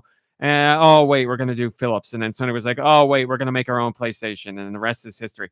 That decision led to Squaresoft working with Sony on the PlayStation to basically do all their franchises there, including Final Fantasy VII, which really sucks for Nintendo because Final Fantasy VII was the breakthrough installment in that franchise, hands down. The breakthrough installment outside of Japan, obviously, but that was a huge, huge moment for the franchise, and Nintendo missed out on it because now we know more about it. Nintendo didn't want to do CDs for the Nintendo 64 because they thought people wouldn't want to. They're like, people are going to sit there and wait for a game to load and be okay with that. We want people to be able to play immediately, and they can do that on a cartridge. And Squaresoft at the time was like, guys, we really want to work with you. We're doing Final Fantasy VII, but Hironobu Sakaguchi, the Final Fantasy guy at the time, they were like, he's got this vision, and he really wants to do this thing, but it's just not going to work on cartridges. Can you guys please do CDs for the Nintendo 64? And Nintendo was like, nope. So that paved the way for Squaresoft to be like, well, Sony's doing CDs and Sakaguchi's vision could happen with how he wants it to be on the PlayStation. So I guess we're going to do that. And the rest is history. So this comes from former PlayStation executive Shuhei Yoshida, a guy I really like. He says, Sakaguchi's dream was to create a movie-like Final Fantasy game. He was disappointed when he learned that the 64 still used cartridges. His movies couldn't fit there. Squaresoft tried to convince Nintendo to change that plan, but they wouldn't. They didn't believe in CD-ROM at all. That's why they licensed the Super Nintendo add-on to Sony in the first place, because I believe CD-ROM was just too slow to ever make a good game system. Well, Nintendo was 100% wrong on that, obviously. Because Nintendo, well, look at what happened, obviously. All the systems right now are disc-based and have been for years, minus Nintendo. Well, for a portable, it makes sense, But yeah, Nintendo obviously went to discs with the GameCube and the Wii and the Wii U. Even with the GameCube, Nintendo still pushed back because they were worried about people copying stuff. So they went with the little mini discs versus the regular CDs because it's Nintendo. But yeah, took them a couple decades and gave them their biggest competitor in the industry. But, the pendulum swings both ways. Nintendo came back in a big way on their own and had a major hit system and then another one. And now they're bigger than ever. And look, Square and Nintendo patched up their relationships during the GameCube days because Iwata, Yamauchi at the time, Nintendo's former president, was like, forget them, they're dead to us, whatever. And Iwata, when he became president, he was like, this is dumb. We should patch this relationship up. So they did. And Iwata's like, we got to work together. We used to do great things together. And Squaresoft was like, you know what? You're right. And they did Final Fantasy Crystal Chronicles. We don't need to talk about that game. And then that was a major turning point in their relationship. And then we got a lot of Square Enix games since. And now Square Enix has been leaning in recent years more towards PlayStation exclusives, but they've done a ton with Nintendo. And just recently, Square Enix was like, we got to stop doing this exclusive stuff. We got to be more multi-platform. So that's only going to work out better for Nintendo. So there you go. Full circle. 25 years of game history distilled into a 3-minute segment. That Iwata-san. What a man. Nobody like him in the game industry. Like I said, there has only been one death in the game industry that legitimately made me tear up a little bit, and it was his. I felt that was such a huge loss for the game industry, and he was a lovely person in general. And the man didn't let anybody know publicly what he was going through, and that he was probably going to die. And he didn't even let his friends, his company friends, know. Reggie went and saw him and thought everything was going to be okay. Oh, it's terrible. It's terrible. But he was a great man. I mean, and he was a great president for Nintendo because he wasn't just the president. He was a developer for decades before he became a president. So he was a president of a company with a developer's mind. You don't really get that. But yeah, the humanity that you brought up about him, because if he had the same mindset as Yamauchi, they would. When would they have ever patched it up with Square? You know what I mean? He would have had to died, and then somebody else would take over and hopefully do it. But yeah, Iwata was one of a kind. Joe Shabadoo says, I put Iwata and Bobby Kotick's right there, close. Right up there close, with them. Yep. On any given day of the week, it could shift. Joe Shabadoo says, well, it's been framed in various forms over the years, but again, here and a bit differently, clear as day. One of the major players in the space was chasing cinema and yearning to emulate another more popular medium to a certain extent, while another major player was still intent on focusing on game feel and whatever performance benefits came from cartridges. There's clearly some trademark Yamauchi stubbornness tossed in there.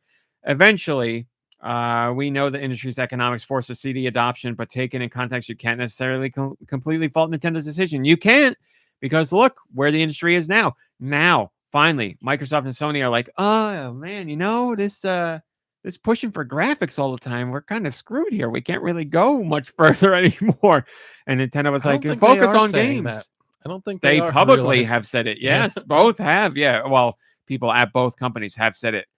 Microsoft more than Sony, but Sony has said it. Yes, they have been very forthcoming about that. They're like, we have to think of a different way, where Nintendo 25 years ago was like, we got to think of a different way. I feel as a Nintendo fan, well, I mean a gaming fan in general, we all like video games, but like it's just so relieving to have Nintendo out of that rat race. You know what I mean? Like I remember when it was happening, it was just like, oh, the graphics aren't as good, and like people care about that, and I was one of them, and it was like hindering the enjoyment of it. But now that they've done their own thing for so long that they've literally like made it a different timeline for themselves. They like broke off of the main timeline, and like you said, Sony and Microsoft are still doing their thing, and they're in their own world, and Nintendo gets to do whatever, and like it just works. Yeah. The fact that we've had like the quote new generation of systems for like 4 years, and just now we're talking about a Switch 2 is like awesome. Yeah. And it feels so good. And man, every single game, because Nintendo recognized a long time ago that the graphics thing was stupid to chase. It was expensive and it doesn't make sense. And like if you have, that's not always going to work, because there's going to hit a point. There's going to be a point where the increases in graphic fidelity are not going to be perceptible to the average player. So you have to input methods and form factors and different genres of games and stuff. That's where you got to put your focus, and that's what they do. And years later, it's amazing how some of their games have stood the test of time because of their their graphical limitations. Like the Wind Waker, for instance. Like if I'm trying to think of a game that came out on another system, back then, you might not want to, like a lot of people might not be playing something that looked really great back then. Well, look, Sony put out that PlayStation, that small PlayStation that they did, whatever that was called, and it sold like crap because, well, people didn't like the games that were on there. But that audience is not nostalgic for those games, because they go and they're like, these look like garbage. Why would I want to play these? They want all their old favorites remade. Yes. They want them remade and remastered. Perpetuity. Deux and I were talking about this a little bit before the show started, or actually when the live stream started. My Nintendo Gold points, bye-bye. March 25th, 2025. Nintendo will not be doing gold points anymore. Users will no longer be able to earn My Nintendo Gold points. Gold points will no longer be earned for digital purchases or eShop after the 24th. Gold points will no longer be earned on physical games that are released after March 25th. For physical games released on or before March 25th, gold points may still be earned by registering them. All earned gold points will continue to be valid and redeemable for 12 months after they are issued. So you'll still be able to spend the ones you get as long as they're applicable. But after that, they gone. Failure is right. Bad move. No, why? There's no reason for anybody to be happy about this. I think gold points are great. They're wonderful. I'm upset that they're going away, but they're most likely going away because Nintendo's revamping a whole thing for the Switch 2. That's my guess. We'll revisit this a year from now and see what's up. I honestly don't know, but we've had Club Nintendo and My Nintendo and all that stuff for years now. So for Nintendo to just go cold turkey and do nothing, probably not the case. So I would imagine much yet to learn. I would imagine they'll announce some sort of replacement program for this in the future. Will it be as good as gold points? Who knows? We'll find out together. But there will be something, because look, Virtual Console went away and we got Switch Online. Some people like Switch Online. Some people like Virtual Console. It is what it is. So I can't guarantee you'll be as happy when this new thing comes around, if this new thing comes around, but I'm sure there will be something. Marlo says, gross. Not enough billions of dollars in wealth for Nintendo, it would seem. I'd like to say that they're only doing this because they'll introduce something newer and better for Switch 2. But yeah, well, I mean, that would be the right way to think about it, that they're probably going to do something new. Yeah, I mean, and to feel that this is gross, sure, that's, I'm not happy. I wouldn't say it's gross, but I'm not happy it's going away either. It's a great program to have. So you got a little over a month to enjoy your gold points. Get them, spend them, get some discounted games. Deux, big news for you. Confirmed officially, even though we all know it was going to happen. February 27th, 2025 is Pokemon Day, as we all know. Welcome to your doom. And there will be a Pokemon Presents, as is tradition. There is always a Pokemon Presents on Pokemon Day, and now it's been officially announced, so here it is. What will be shown? Probably Pokemon Legends ZA, along with other surprises we don't know. But tune in 9 a.m. New Jersey time, 9 on February 27th to see what this Pokemon Presents will present you with. Nicodruna says, I'm sure Deux is very excited. Thanks. Thanks, Nico. Great comment, Yeah. Nicodruna. Great comment. I mean, I really don't care. Like, I'm getting better at being like, just like, just like chilling out over this stuff. But there is quite a lot of Pokemon information always. I mean, and thank God, thank goodness there is. I'm gonna stop talking now. Actually, I was gonna say I like listening to you fight the internal struggle outwardly on the podcast, and thank goodness for That's that. great. If you are a Switch Online member, there's a new free game trial, which Switch Online free game trials, Nintendo calls it. That means you have Switch Online, and at no additional cost, you get to play a game, the full game, at no additional cost. From February 24th to March 2nd, you will be able to play the full version of EA Sports FC 25 on the Switch. So a few more days from now. Again, it's just the full version of EA Sports FC 25, the latest soccer game from EA. So Switch Online members, enjoy that. And you could move all your save data over to the full game when it launches, or when the free trial is over, because the game's available right now.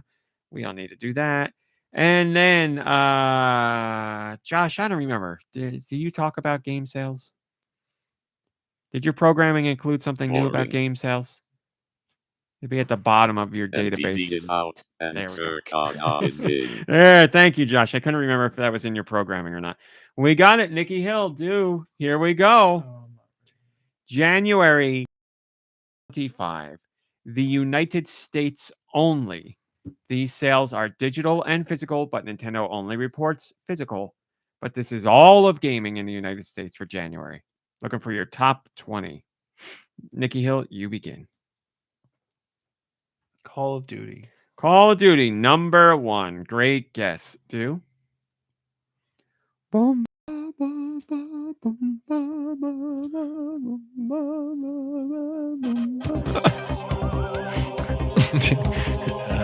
This works. Was this not the one? This works. There you go. Hogwarts Legacy. Hogwarts Legacy, number 9. Nicky Hill.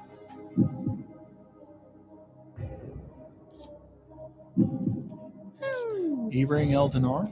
E-Ring Elden R. Number 15. Deux.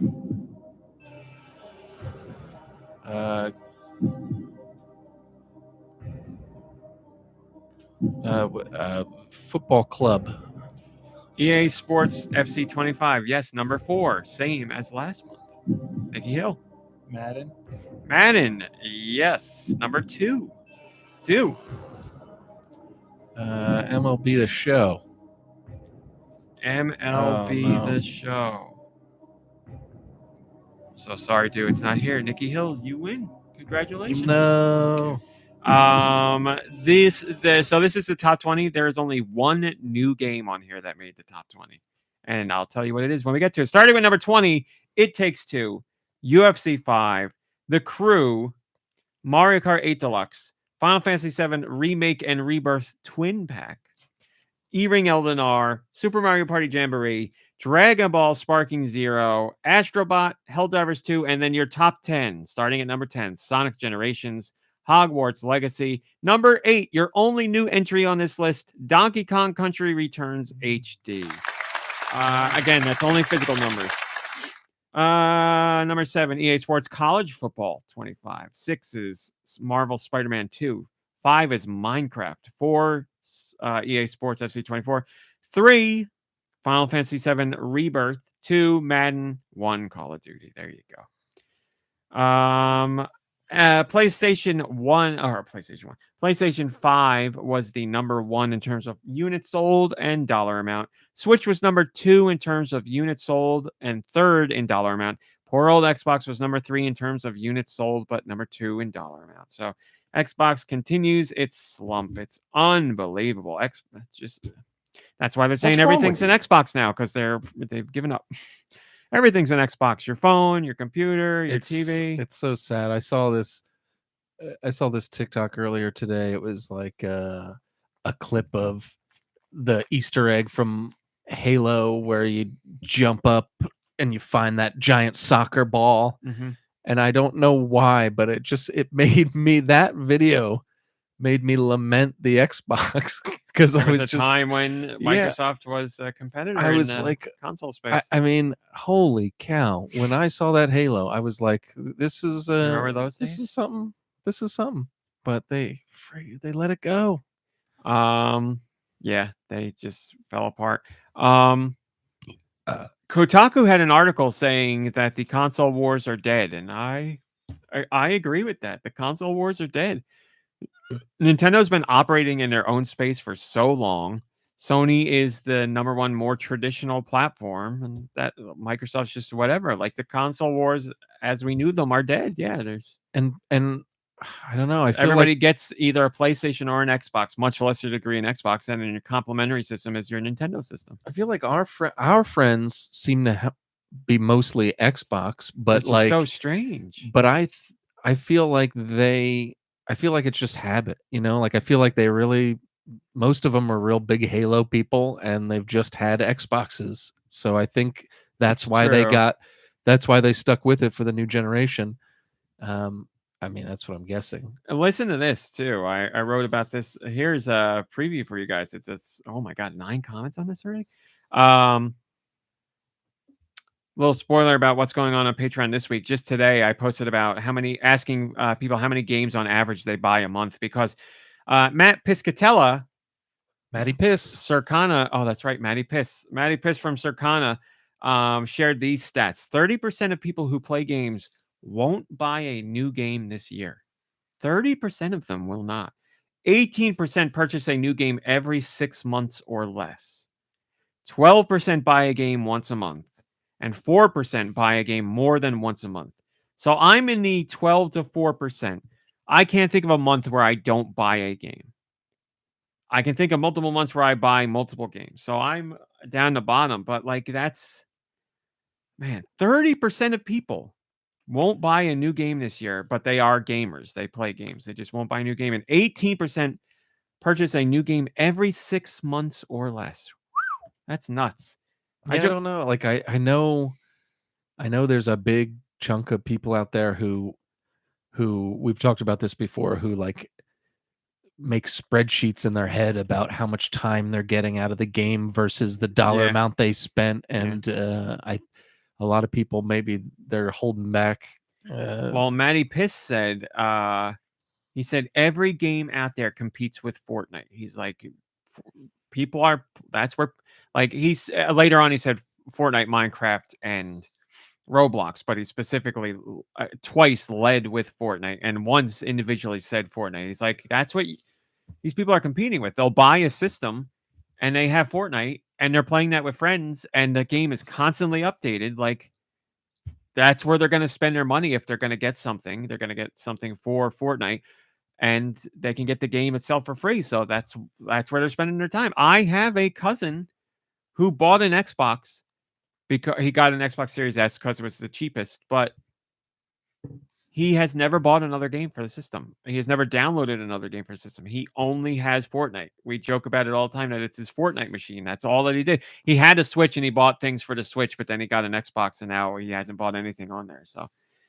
it's, I mean, Fortnite's major competition. It's either number 1 or number 2, like as far as online activity goes every single month and where dollar amounts go every month. So, I mean, Matty Piss's numbers check out. So we're probably, you guys listening to this podcast are in the minority, that 12% or that 4%, somewhere in there, because we're buying more than that. And we know that there's multiple games to buy each week because we do sweet releases. And here's the North American releases. We got there. I will cover for you. Cover for me. What do you mean? Choo choo. I'm covering for the audience. I mean, I do North America. 2222, Abyss of the Universe. Anime Dance Off. It's called Quack. Space Party. Arcade Archives. Kitten Caboodle. Bee Flowers. Bing in Wonderland Power Up Edition. Build Lands. Cabernet, Cosmic Fantasy 3, Cosmic Fantasy 4, Prelude to Legend, and Cosmic Fantasy 4, Van's Return. Crime Opera Fan Disc, The Caterpillar Candids, and Crime Opera 2, The Floodgate Effect. Damn! D-A-M-N. Desvelado. Why don't you come to your senses? Die by Anything. The PC 8801 Mark II version of Burai Jokan. Flames of Damnation. Galagi Shooter Ultimate Blast. Not Galaga. Galagi. I See You. Jump U+. Jumper John. Jupiter Hell. Canon. K-A-N-O-N. Lone Fungus. Lulu's Temple. Marin's Day. Mimi the Cat. Meow Together. Ninja 5.0, the incredibly hard to find GBA game from Konami, is now available on Switch. I have wanted to play that game since the GBA. I could never find it to buy. And then I never played it when I was in my emulation phase because I don't know why. And then when I was out of my emulation phase, I was like, well, now I can't get it. Now I finally can. Download though, right? Download only. Did we talk? I'm sorry. Limited I was Run in, might be doing. I was in physical the release. middle of stuff. You didn't make that a top story, right? About Limited Run. Did you see that? No. That limited Nintendo says the Limited Run Nintendo didn't games. say it. Nintendo didn't. Oh, who did? I thought Nintendo did.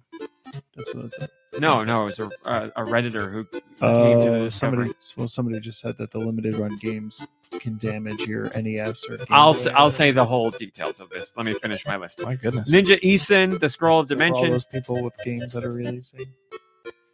You know. Hold on. on Don't listen to Legacy Nicky Hill. systems. I'm going to give you the facts in a second. Paint by Cubes, Pixel Cross Rune Factory, Please Be Happy, Pro Wrestler Story, what? Rabbit Raid, Shadowforge Chronicles, Spot the Odd Pictogram, Star of Providence, the new game from Big Mode, the publisher Big Mode from Donkey. Looks like an awesome game. Big Mode. Stickman Odyssey, Stories from Soul, The Gun Dog, Sunshower, Tacticats, Taiji, The Backrooms 1998, if you're into spooky horror games, The Jackbox Party Trilogy 1, 2, and 3, West Escape, and finally X Out Resurfaced. Okay, the Limited Run games situation. It is only 2 games from Limited Run, and they are only for the NES. One of them is the Rugrats game, and one of them is something that starts with a P.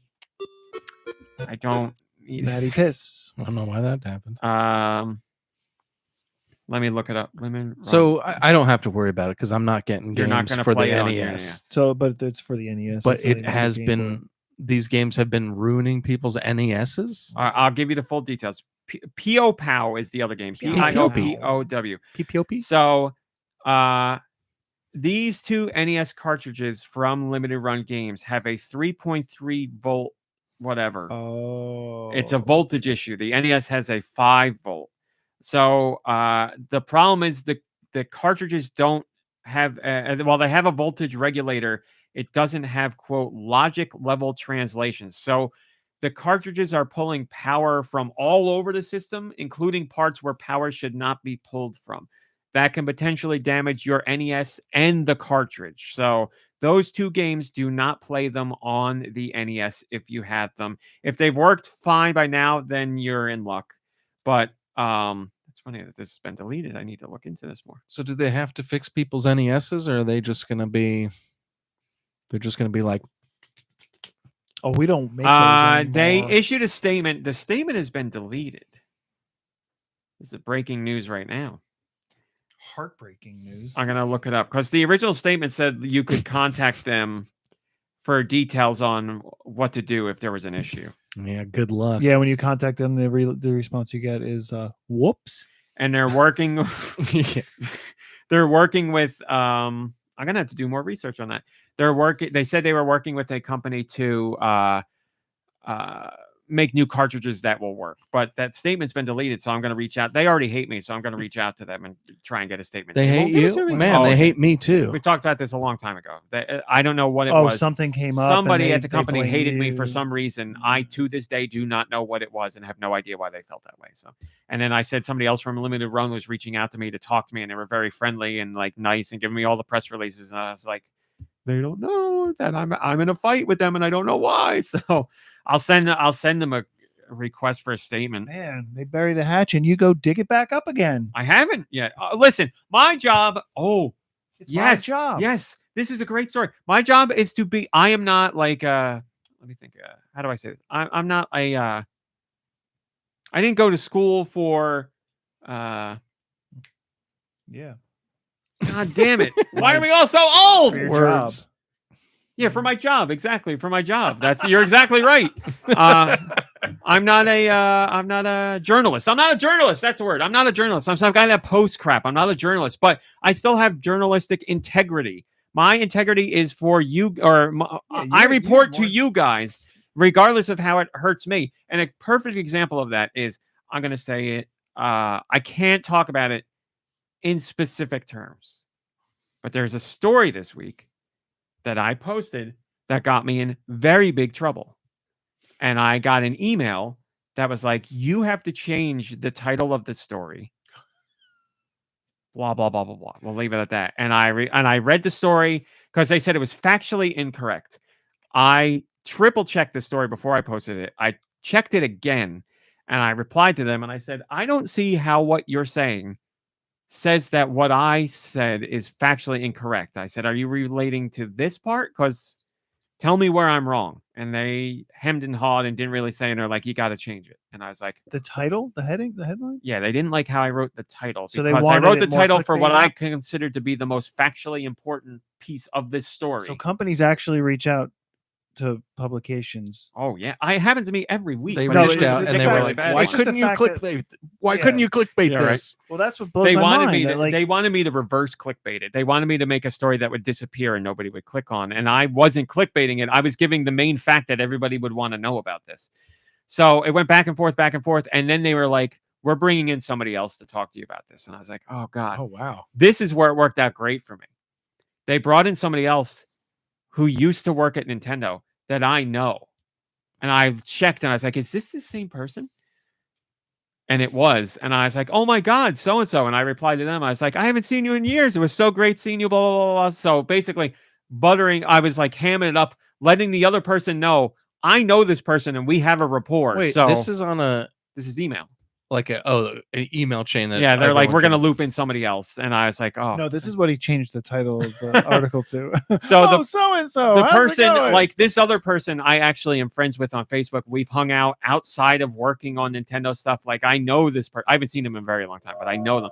So we were exchanging old war stories, and then we got into and they worked with me very diligently to come to a place where everything I wanted in the title was still there, just rejiggered in a way that they were okay with. And the other person stopped talking completely because they were not happy with that. How it came out.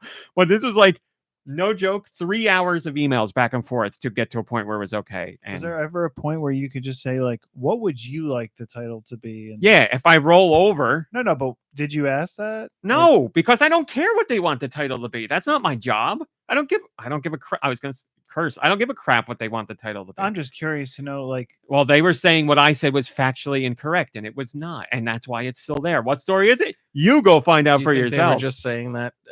They were saying it get because you they to- didn't like the way that They just wanted you to write it a certain way. and they didn't want that fact in the title because it's the fact everybody's going to care about. Like, because I can't say. It's a I bad will tell news you the thing? full details all about it. I will tell you. it was a negative thing for them, and you were just being honest because of Had what to the be. news was, and they just wanted to cover it up or hide I it. can't say more. No, I'm sorry. you said Afterwards, I will enough. tell you the full details, but I can't say more now.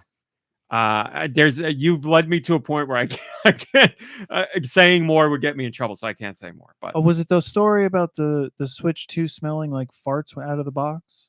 I stand by that story, damn it. Yeah, I wish I had like a funny story right now that I could say was about. But yes, that stuff. Not every week, but every month, without a doubt, it happens where people will reach out and they're like, "Can you change this title?" Sometimes it's I love it's that a they nothing. come to you to say that, but then we get stories that are completely fake and like, the clickbait stuff, and they don't get confronted. Except for the It's one. funny. Well, there was the one where you clicked on it and you said they either changed the title or they Yes. removed the Yes. post. So maybe Yeah, you don't know what's really going on out there. But Here's the funny part. So you had a similar thought process to what I was thinking. They got in touch with me. I will say this part. It was a very big organization I got in touch with in relation to somebody else. And I was like, thinking like you thought. I was like, why are they bothering with me? There's got to be somebody else out there. Nobody else wrote the story the way I wrote it. And we were the number one on Google News for the story. I was like, oh, now I get why they're reaching out. So I was like, okay, this makes more sense now. But yeah. And then next day I went and checked, and other outlets had reported on the story, and they reported it the way I did. So I'm like, okay, all right. It's funny I was how like, I caused trouble. it's funny how you still every once in a while will get a story that gets a lot of attention without clickbait, where it's like an actual thing, and it seems like it can be done. The opposite of a clickbait story is a factual story, but it has to be juicy factual. And I would say this was certainly juicy, but I didn't put it in the title to be juicy. I put it in the title because it's the most important part of the whole story. So, in my opinion. And who am I? I'm just the guy that runs GoNintendo, but I run it. So there you go. So yeah, that's like I said, that stuff happens pretty frequently, but usually it's not anything bad. Whatever. I don't want to get into it more, but it happens. And I will tell you every time I stick my neck out for you guys, because that's the way it should be, damn it. It shouldn't be the other way. But in today's world, I'm fed up with this world. If only I could hear about another place, a happier place. I'm like fed up Europe? with this world. Europe. Yes, Europe. What's going on in Europe? Do you have news on that? What are the next European masterpieces? Let's find out with Nicky's sweet releases. I'm going to pee. Hi, Blood Yeah, Ocean. you Miguel, are thank you so much. European. Hi, Pixelrific. Good to see you. That's why we do this, I'm right? European. That's why we Yes, do this. that's now, definitely 'cause why we do it. European. Europe. Rami piss. It's the week of February 20th, year of our Lord 2025. In Europe, you've got games coming out this week. Let me go down this ridiculously long list. Some things should remain a mystery. We're getting them all, Josh. We're going to find out all of these games, names only, and I just want Europe to know that they've got options. Let's begin. 2222 Abyss of the Universe. Anime Dance Off Space Party. Bee Flowers. Bzz. Bing in Wonderland Power Up Edition. I think that's Chandler Bing, perhaps. Oh, I don't know how popular Friends is in Europe, but it's got to be. I mean, more of all the popular now. characters, Chandler is probably the most popular. I think Raw Now. Meat said Bing Shillin. He did say that. Build Lands. Cabernet. I don't know. Call of Sentinels. Chibi Ninja. Shinoku Treasure of Demon Tower. Desvelado. Why don't you come to your senses? Distant Woods. The PC 8801 Mark II SR version of Jokan, maybe? I don't know what Burai is. Maybe Burai Jokan is the full name. There's a bunch of words here. I don't know what any of them mean. There's no words there. Escape Room Ultimate Trilogy. Flames of Damnation. Thank you. Oh, thank you. Girlfriend from Hell. Godzilla Voxel Wars. Hentai Girls Marvelous Magician. Hentai sounds Stewardess magical. Girls. I didn't think we could say that Mile High anymore. Club. House Mansion Flipper. Jupiter Hell. Got a lot of hell this week.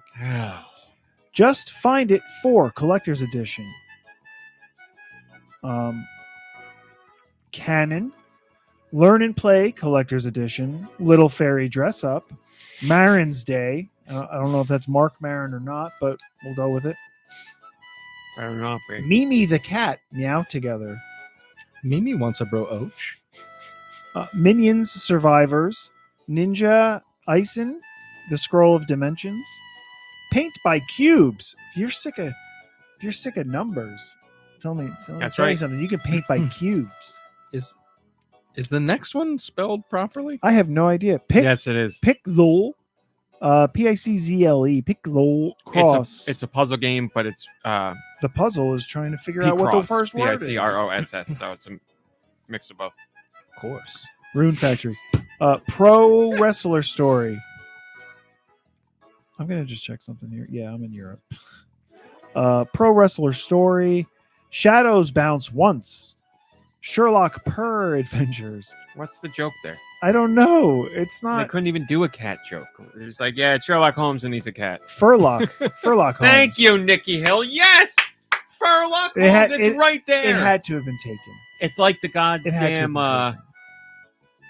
Oh God, it's a food. The Dr. Pepper Peeps. Dr. Peeper. Dr. Peeper. It's right there. How do you not do it? How did they not do that? It makes me so mad. Probably because there's a doctor out there. Somebody's like, somewhere named Dr. Peepers. our name is Peeps. We can't add on to it in the logo. And what? It's Jesus. Then don't do it. Then don't do the whole collaboration. Dr. Pepper Peeper. Or how about for Furlock Holmes? This is so dumb. Oh, I'm ready. I'm Furlock ready. Holmes cat, like house cat, Holmes cat. No, you know what? Like house cat. I get it. You don't pronounce the L, so really, kind of, I guess. Sherlock Holmes cat. I like it. It makes you think. I like it. So much stuff for Bits and Bob's Collector's Edition. So it's really just like a hoarding sim, maybe. Spot the Odd Pictogram. Star of Providence, Stickman Odyssey, Stories from Soul, The Gun Dog, Stunt Flyer, I think that was on the Wii. I think I said that last time too.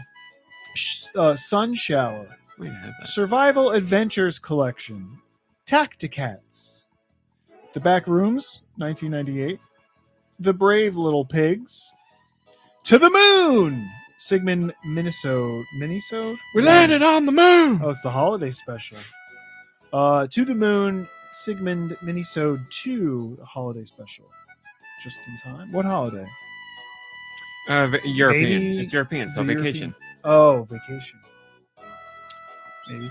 True Mechanics Sim, 2025. VA Action Collection. Warriors Abyss. Well, we got 2 games with Abyss in the title this week. I didn't have that on my bingo card for February. West Escape. Wet Whispers. Oh, anime shift puzzles. Okay. All right. It makes sense. I'll look that up. Winter Bundle, 20 games. Wonderful Monsters, The Flower Crossing, and X'd Out Resurfaced. What a list. Steister.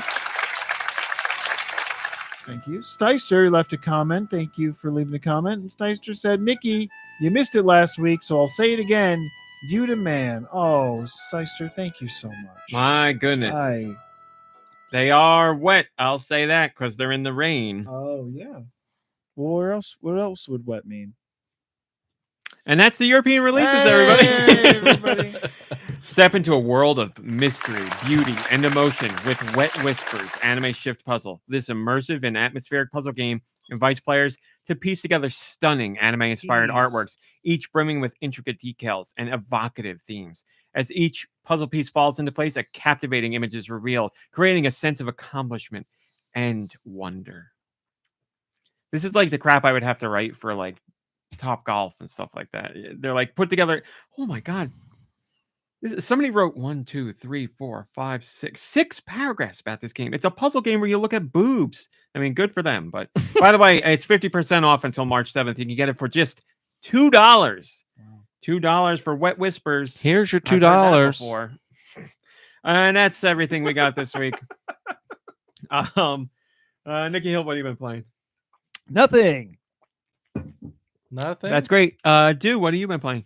Cuckoo. Well, I know what you've been playing. I've been playing, babies. So, played some. It's been 2 weeks since I've been here. Played some Animal Crossing New Horizons. Played some Fortnite. I haven't played the new season today. I guess it just came out today. So, You know what they did? I don't know that soon. I might be wrong, but I think they just started preload options on Xbox and PlayStation. So when an update goes, like when an update is happening, you can like it's different from like my system is asleep. There's an update notification, you get it, and it's like you hop on the update as soon as it can possibly go, and then you're ready. Like you're already. It's a preload. I'm so stupid. You download most of the update before it's live, and then you get the little chunk left at the end, and then you go right in. So you should be able to access the game much quicker than you would otherwise. Very cool. Thanks. Yeah, I liked the last season. We played a heck of a lot of it. And we'll hopefully keep playing in the new one. I'm sure the new one will be good. I think this one will be particularly fun for like groups of players based on the nature of heists and stuff like that. Yeah. Seems like it works really well for that. Sounds cool. Thanks. Very cool. I got to play and beat a little game called Thank Goodness You Were Here. Oh. Yeah, they're mine. Nicky Hill let me play his copy of it, and it was great. Hilarious, funny, really funny. I got Dying Dr. Really fun. Fridge if you want to pour it in, like the Soda Stream stuff. It's playable in one sitting. I beat it in probably 3 hours or so. But I would, I think I would play it again because there's so many jokes. There's so many, like literally every 30 seconds I was laughing, and like not just like to use your turn of phrase, blowing air out my nose, but like actually like chuckling at a lot. I mean, 9 out of the 10 jokes just totally landed. They're all so funny. The voice acting is hilarious. It's a goofy little game that I would recommend to anybody and everybody. Hi, Matt. I can see people who play games every day enjoying it. I can see people who've never picked up a video game ever getting enjoyment out of it just because it's so funny and off the wall and weird. It's so weird and like delightfully weird. I was gonna say like there's an element of like mini games in it, kind of. It almost feels like a store, like that. It almost feels like WarioWare with like a story, kind of. Yes, that's exactly it. I mean, not really, but kind of like it's this. Not, but it's just like in between the story, there's like interactions that you're like I'm just thinking like the guy says something about the lawn needing to be mowed or something, and there's a lawnmower, and you just jump on it, and like the scene, like the framing and everything changes to like it's a different, so it's like a different interaction, and then you go back to it. Yeah, it's so funny, and there's a lot of little. I bet you a second playthrough would be rewarding because there's a lot of like little things. There's like tons of things in the background to see, and there's tons of weird characters in this little town that like things pop up later, that you might have been hinted at earlier in the game, and it's not hard at all. It's not like confusing or tough. It's like very easy. It's kind of a breeze. It's almost, you're still playing it.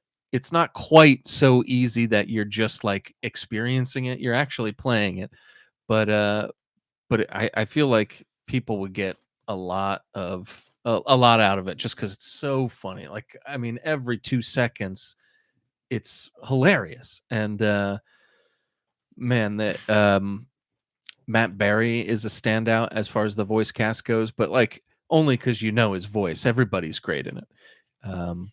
So yeah, I highly recommend it to anybody. I'm glad that I got to play it, so thank you very much for that. I didn't realize I would like it so much. So funny.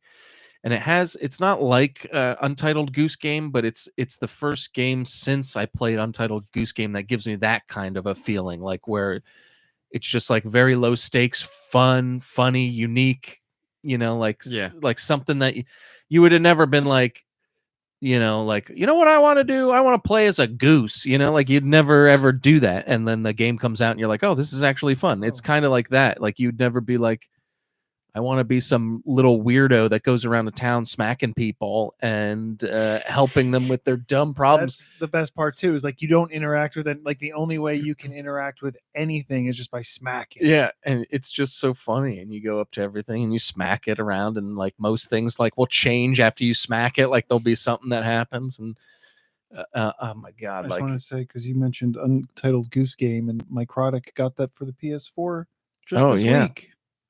Beautiful, Microtic. I hope you enjoy it. If you haven't played it before, I hope you really enjoy it. I gotta get back to that. Yeah, it's great. So yeah, that was a ton of fun. Thank goodness you're here. And yeah, I don't know. I thought it was great. Strange, wonderfully strange. Like wonderfully weird, off the wall, goofy, but a lot of fun and genuinely funny.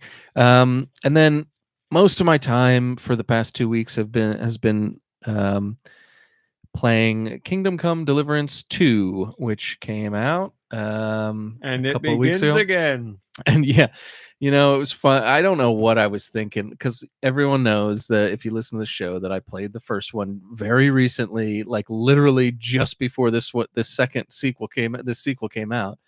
And when I finished the first one, I was like, I'm not gonna get the second one. I'm gonna give it a big long, time, and I'll wait till they iron out the bugs, and and blah blah blah. And like literally two seconds later, I was like, I gotta pre-order this. I forgot to pre-order it. I need it.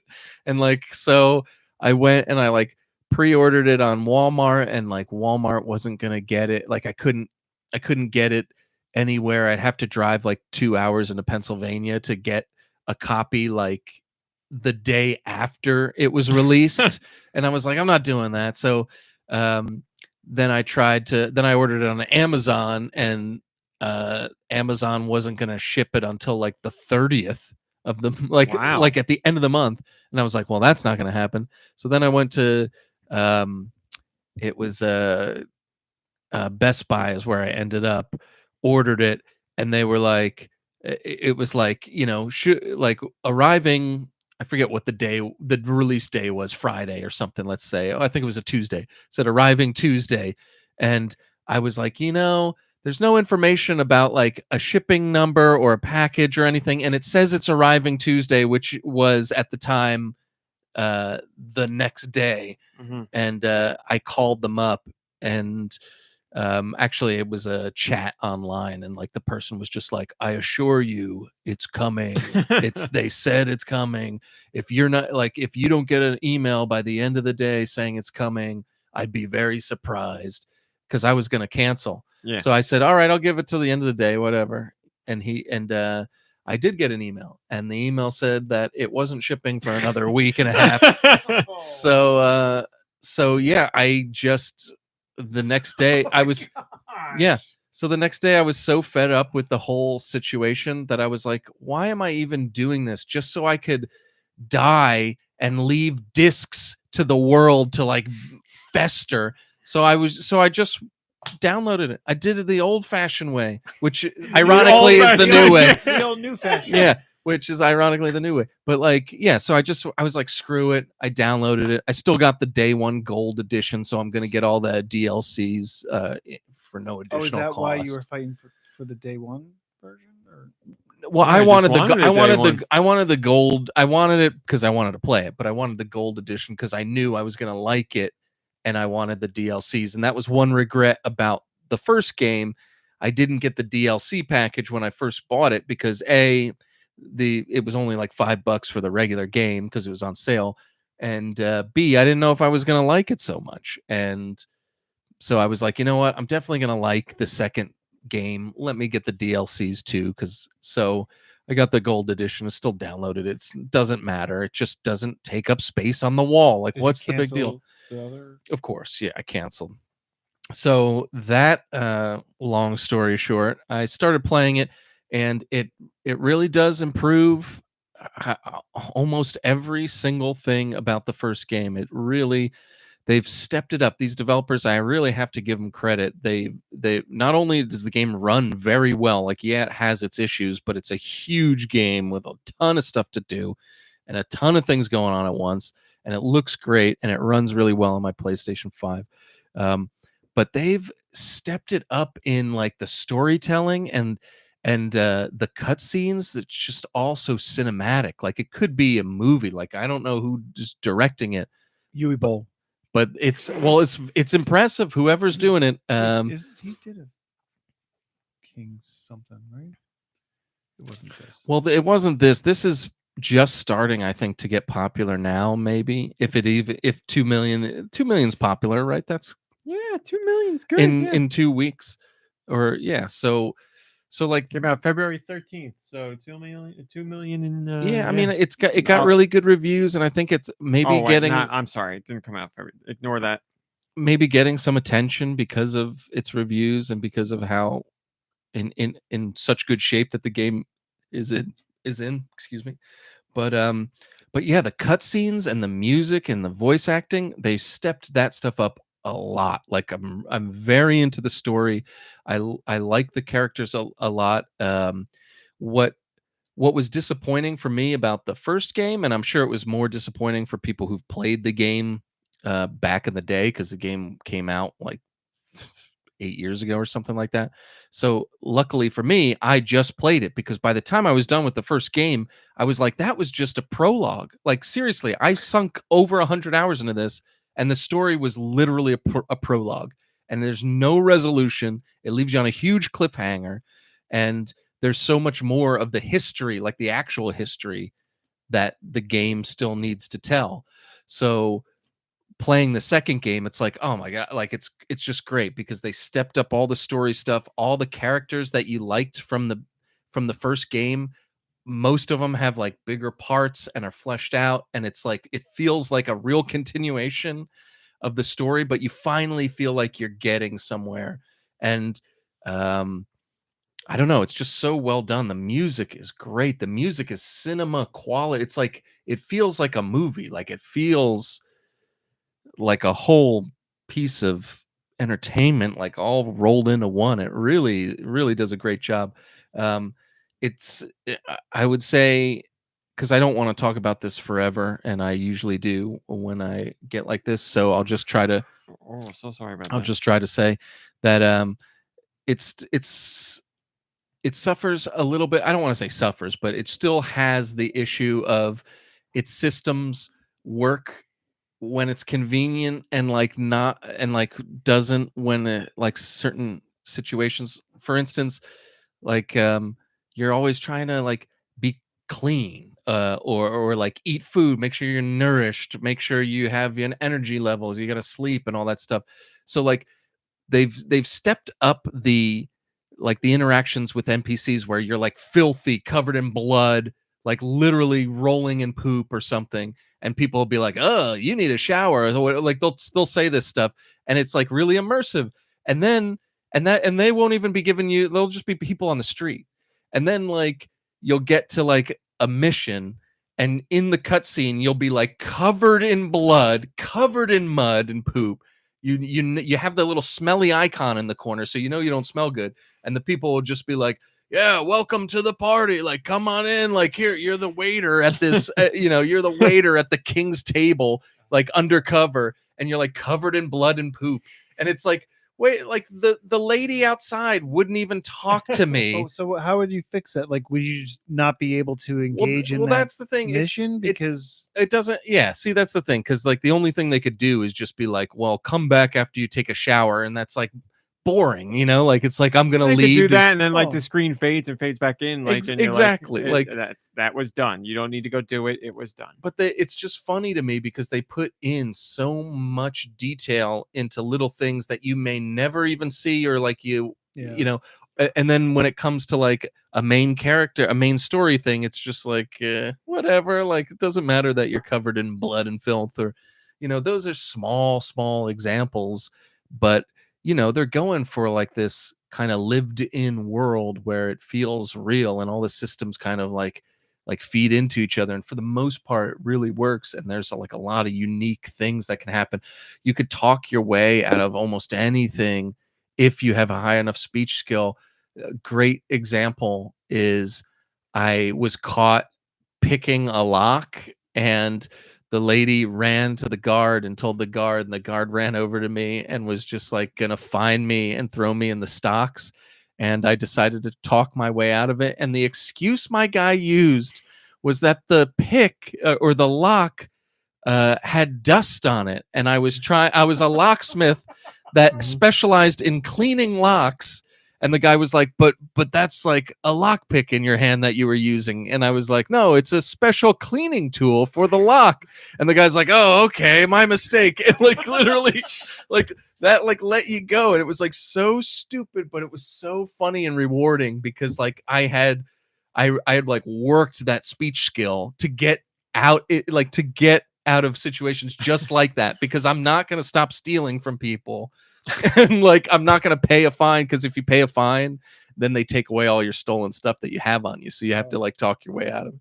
But so like there's a lot of stuff that's really funny, really great. There's one thing that wasn't in the first game, apparently it was a DLC of the first game, but I didn't get to experience it, is there's a dog companion that you have. So like I've got a dog in this, which is really great. It feels kind of like a Fable-esque like throwback, and it's got the Skyrim thing going for it, and it's got the Witcher thing going for it. It's all wrapped up perfect for me. I absolutely love it. They improved the horse riding, they improved the fighting, they improved the bow and arrow, the shooting. There's guns now, which are really, really fun. Kingdom Come? Kingdom Come Deliverance 2. Yeah, like it's I don't know. I would say they've improved on almost everything. The one thing that I feel it's lacking is more forests like they had in the first one. I remember telling you guys that I was blown away by just walking through the forests in the first game. There was just something about how they were designed and where they were and how they looked, and It's not the same forest. it's like it is, but they seem a little sparser. They don't seem as huge. Like there was maybe something. you're gonna get to a story point where they've been logging. Wow. I don't know. I've unlocked all like the maps and stuff, so I can see everything and all the icons. Doesn't look like they've been logging. How many hours have you put into this, did you say? I mean, I'm probably at like 100 hours now in this one. Bugs? Did you get to that? There's some bugs, but nothing that's like game breaking and it's covered all this. Sorry. Yeah, it's well, that I talk a lot about this stuff. I don't blame you guys. Too. Sorry.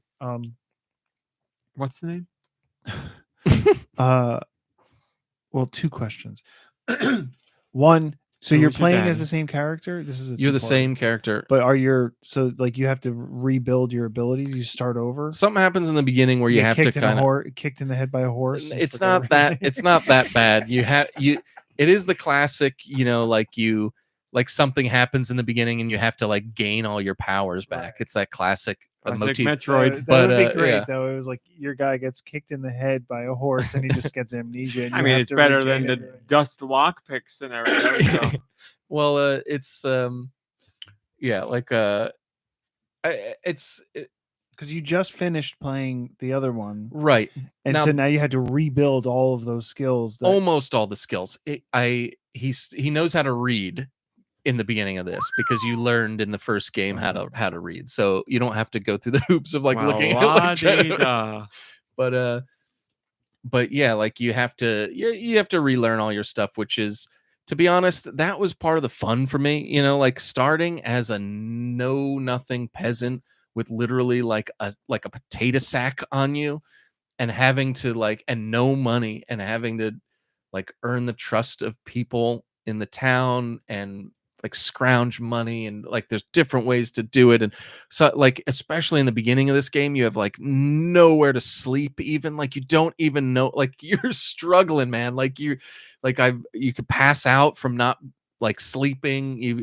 I try to sleep in beds and people wake you up and kick you out, call the guards, and everyone hates you because you smell and you look like crap, and you're it's amazing. There was something about climbing that ladder from nothing to being this now. I'm this super pimp with 3 outfits. I've got the full armor outfit. I've got the I've got the full like nobleman's outfit and then a full stealth outfit, and you can, with the touch of a button, you can like switch between the outfits, which is great. You don't have to mess around, because I never did any of that in the first game because I wasn't going to change 20 pieces of armor every time I wanted to steal something.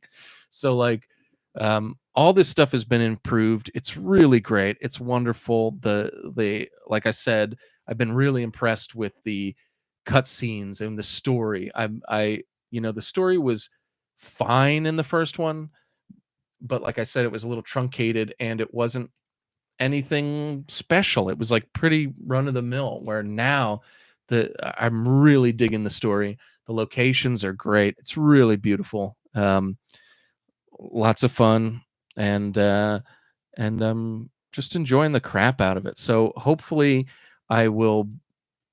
I mean, I'm not trying to rush through it, but I've been playing it a bunch over the 2 weeks, and I'm on this. There's 2 maps, so it's like twice as big as the first game, and I'm on the second map, and it's like ridiculous. So I'm like, I don't. It's not that I want it to be over, but I want to get through it, get over my addiction to it, because now it's been like 2 months that I've been playing this entire this entire series, and it's it's in that. Well, you played I'm the first in it. one 1.5 times, right? Like, I didn't play the first one all that much the second time through. I played, you started. I started it again just because I was like itching for the second game. But yeah, it's really great. It's not for everybody because of some of the tedious elements, but those are the elements that I love so much about it. So I don't know, it's really doing it for me. I'm glad that it's selling well.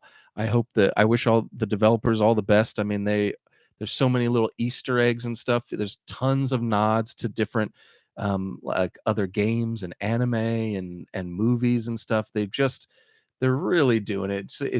I feel the same way that I do about CD Projekt Red when they came out with The Witcher 3 and they weren't all full of themselves. So hopefully Warhorse doesn't get full of themselves, and they deserve a congratulations. And thank you everyone on the team for making such a great game. And I'm glad that I got to play it. And thank you everyone for listening to me yammer on about it. RMC, please take us away. I will, and it'll be quick because, like I said, I'm not really playing much. I played Fortnite.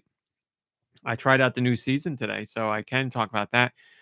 The new map spots are really interesting. I only scratched the surface of them because I only got to play a little bit. But this season's called Lawless, I think. So there's lots of like crime and theft and heists and vault breaking open vaults and stuff like that. And from what I saw, it seems like a lot of fun. You can throw thermite on vaults, and they start like it has to explode through the vault, and it calls in other guards that you have to defend yourself from as the vault's coming in. Obviously, alarms are going off, so it lets everybody else around there know something's going down, and they're going to try and scoop or steal the stuff from you. There's black market dealers to get new weapons from, which you can use your in-game gold to buy. Gold last season, we didn't really do anything with it. There's lots of options to use your gold for, which seems great. There's also special coins that you can use to get these weapons, so they don't transfer between games, so you might as well spend them while you're playing. I got the Sub-Zero ability, which was awesome. You do an ice slide kick, and you do like a Mortal Kombat combo with an uppercut, and the announcer for Mortal Kombat is in there while you're playing, so that's fun. The baseball bat seems like it's something I'm going to be addicted to, just because you beat the crap out of people with a baseball bat, and you can do a charge up hit and send them flying. And the baseball bat makes you run faster. There's Gold Rush. When you go in gold, when you dig up gold or you're in like gold-filled water, it'll make you run faster, and it does something else too. And you like glitter while you're doing it. It just, like I said, just scratch the surface, but seems like I'm not surprised that it seems like it's going to be a blast. I'm very excited to get in there with friends. It seems like be a really good season for those who play with multiple people. So I'm excited about that. Right now, just the bat, as far as like fast track or a traversal. I think shockwaves are still in there. The bat, yeah, it makes you run faster. It's like a sword, except you can't dash through the air with it. I think that's it for traversal. There's a whole bunch of new stuff though. There's like med mist canisters that you throw down and they make like a spray cloud of med mist for everybody to come around. And there's a whole bunch of different guns. A new kind of sniper rifle is there. The battle rifle is back, which I loved. The battle rifle was the like the one that shot like that. But the hollow rifle is still in there. There's a lot of new The stuff. hollow assault rifle still in there? Hollow, yeah, Oh, still cool. there.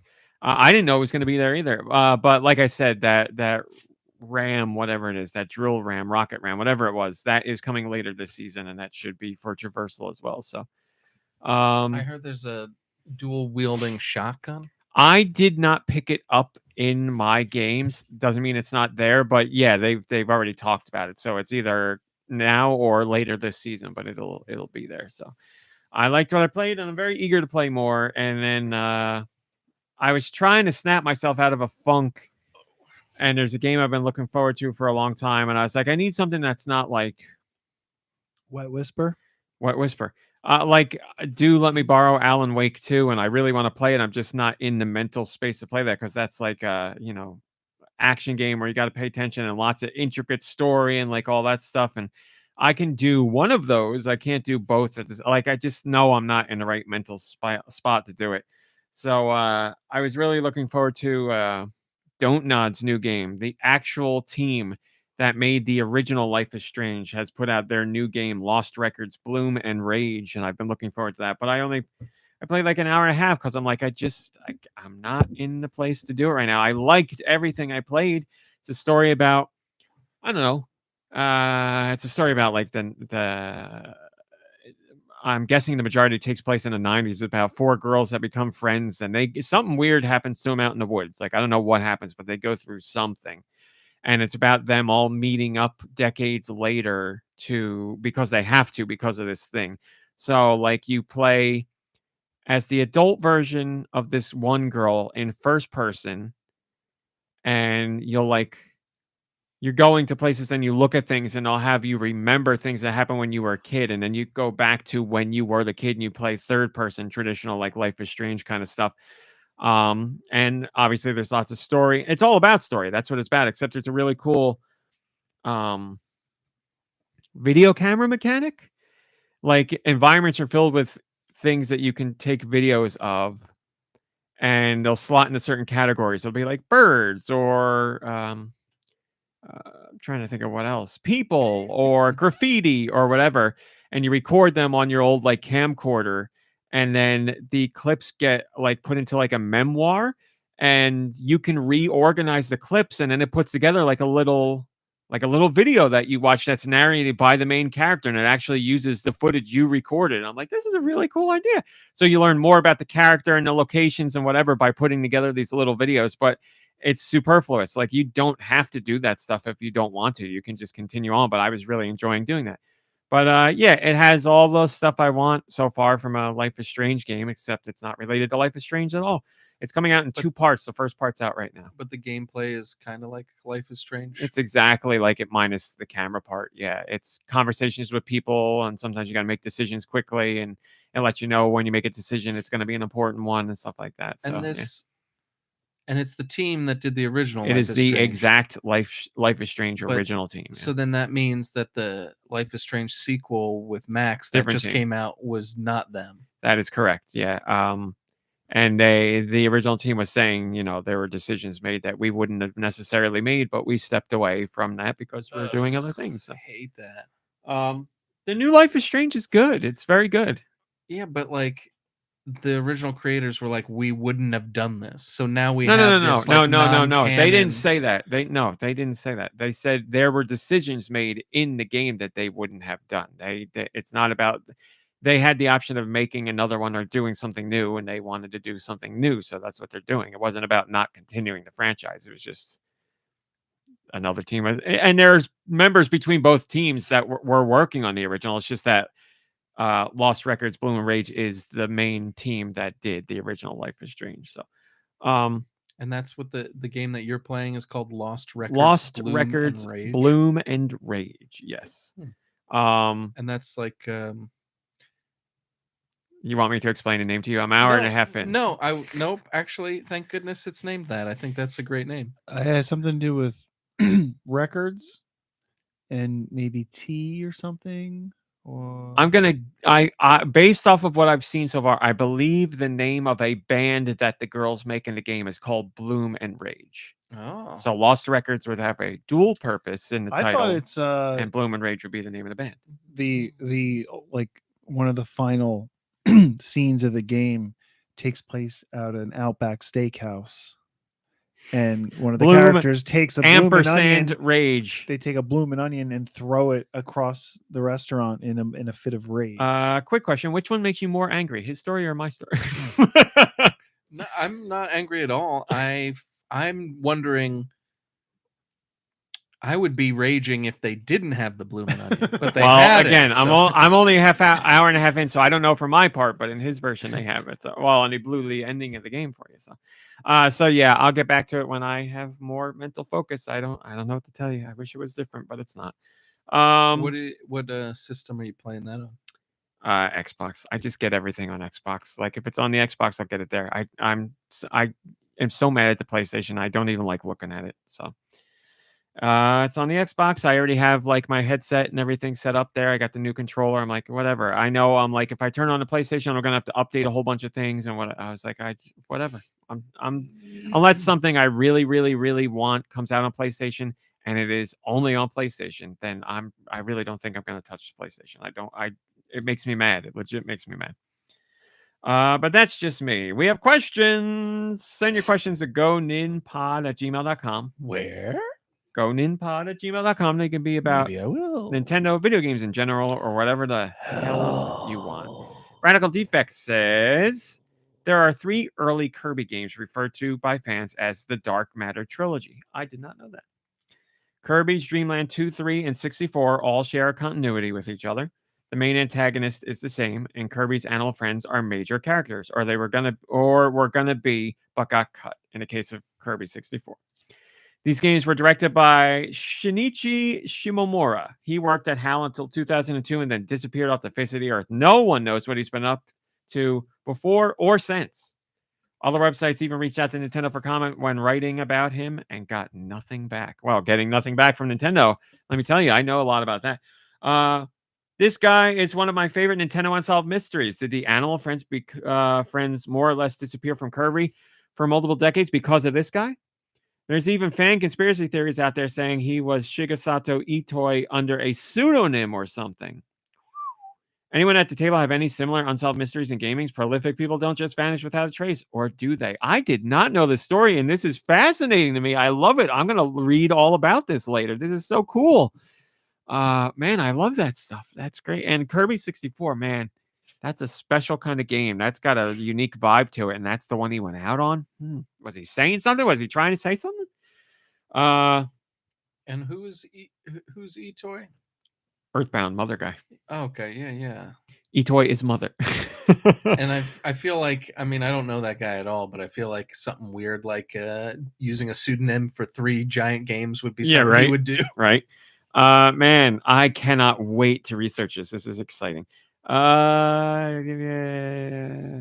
Anyone at the table have any similar unsolved mysteries in gaming? No. Unsolved mystery. I know there will be ones I can think of Chris afterwards. Houlihan I'm room. blanking. Well, that's a solved. That's solved. I've been to the Chris Houlihan room. I've done it myself. Pop Fiction did it all for us. That's right. Pop Fiction solved a lot of mysteries, or they tried to. The Deku Scrubs father or son. That Deku nuts. That Majora's Mask. That doll in Final Fantasy VII at the bottom of that pit or whatever it is, hidden behind that art asset. What? Yeah, you remember that? I don't remember. It's like one of my favorite ones. The doll from Final Fantasy VII hidden. There's some like art. There's some pit. I'm vaguely remembering. There's somewhere you go down into, and there's like nothing there. But they found out if you remove an asset, like an art asset from the game, there's a doll sitting down there. So it was some part of some story that they cut or something. They're all on YouTube. They're archived. We'll have to watch that one. I've seen them all, so I've definitely seen that one. Just doesn't stick out to me. I'll have to rewatch. Man, I wish I could think of mysteries off the top of my head because I love that kind of stuff. I love when you get like fringe, weird, mysterious, like conspiracy theory stories about like stupid stuff where it doesn't matter. I'm not like, stuff that matters in real life, but about like, 3 Men and a Baby. That's Ted Danson's ghost behind it. Like, I Right. love that kind of stuff. Love that stuff when people do that stuff. Or like, Back to the Future 3, where the guy's pointing to his dick or whatever. And it's like, what that's all about. So I love that stuff. I wish I could think of game examples off the top of my head, but I watch like, what's it? Odd Header on YouTube. And there's another one. Odd Header. Is that like Napoleon Dynamite? The guy who plays Napoleon Dynamite's YouTube channel. So Odd Header on YouTube does like creepy, weird, mysterious, out of bounds glitches, bugs, and Easter eggs in games. And he constantly is showing me stuff I've never seen or heard of. And some of it's just like silly, funny. Other parts are like weird, scary. I love it all. I love all that stuff. So I unfortunately have no examples to share with you off the top of my head. I remember thinking about this stop and swap with Banjo-Kazooie forever. Oh, I have one. This jogged my memory. Super Mario Sunshine. The book that's at the bottom of the level where you jump in the bottle and you swim around. At the very bottom, there's some building or something. And there's a door that you can never open. And if you move the camera a certain way, you can see that there's a book behind the door. And I've always wanted to know what that book is. And Miyamoto has been asked about it and has specifically ignored the questions about it. It fascinates me to no end. SD's got it. SD says, mystery, this is the case for Sherlock Holmes. Let me Sherlock Holmes cat. Let me see. Super Mario said it's a Sunshine Playboy magazine. book water. It's got to come up for that. There it is. There's that book. There it is. What's it doing? You can never open the door to get to it, but it's back there. It's just sitting there. And what else is in that room? Nothing. It's a tiny little room. Like you would take 3 steps and you'd be at the other side of the room. Why is it there? And the bottle is filled with water. So yeah, it's the level where you jump in. That's right. Noki Bay, thank you, alternate. So you jump into the bottle and it's a whole level. Oh, speaking of water, I remember playing that vividly when I wasn't a kid, when it first came out, and like spending like way too long trying to get to that book, and then eventually gave up because I was like, I guess it'll be something later. And like every hour or so when nothing else would pop up, I'd be like, I must be missing something, and go back to try and get that book, and I never got it. Eddie Austin. It was in a magazine. I remember it being in some game magazine where they were talking about it too. And I was like, so other people know, but that's mine. That's my number one. You were saying something?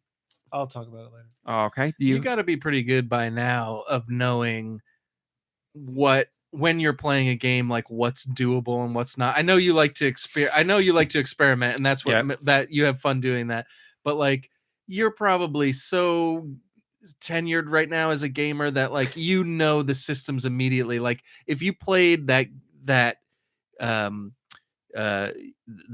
Bay now, you would be like, okay, this is something that they took out of the game and I can't get to. Like you would just after a bit, I would probably think of that, but the fact that Miyamoto won't talk about it. Why? Maybe it's his will. Oh my God. How awesome would that be if he's like... Yeah, it would still it would still intrigue me just as much, but I would think about it differently now. That's like Ready Player One level something or other. You know what I mean? Like that's don't get me started. No, but I'm just saying it's like hidden in there, and it's that's like the ultimate thing. I'm gonna stop myself.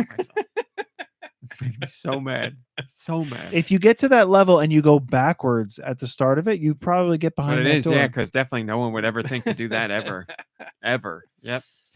And never mind. I can't do it. It makes me so mad. I can't do it. I mean, that reminds me of Future Man too, but like I remember that worked out well for him.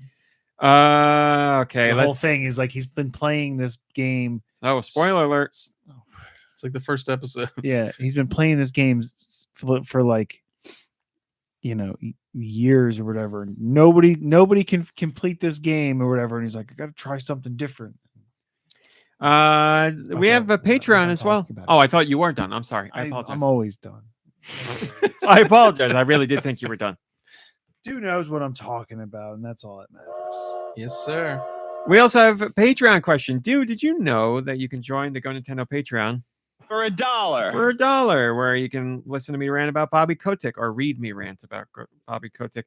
Today's Patreon Read question me rant. comes from sdsichero. I'm terrible at asking questions when asked to. I'm better at it in the moment, often in response to something else. I know this will take a long time to get to, so it may not be relevant by the time you get to it. Well, here we are. But what is your favorite things of the year? Well, we're only into February. We're almost out of February. Anime, game, food. This goes for the whole crew. What, guys, so far in the early parts of 2025, what are your favorite things of the year? Well, I got one that comes right away. Pringles Mingles, the 2025 snack of the year. Somebody's got to dethrone that. That is at the top for me. Delicious. What about I gotta try the Doritos, pizza ones that you like, the barbecue pizza ones. What ones did you try? I don't remember. What were the other flavors? There's There's cheddar Dill Ranch. I don't like those. Dill Ranch is the one I tried. Okay. Well, this is almost great news. I wanted to get barbecue pizza. They did not have it. They have the other one I love almost as much. Cheddar sour cream. Did you go? I could get them right now. Would you want to try it? Did you get a big bag from Costco? No. Costco had big bags. No, I wish. I do want to try it. Okay. Yeah.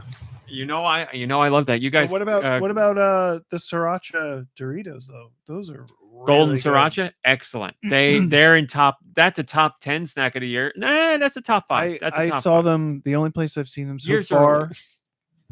I think it's the only place I've seen them so far was in a Wawa at like 11 o'clock, 11:30 at night or something. And I was like, whatever, I'm taking a bag.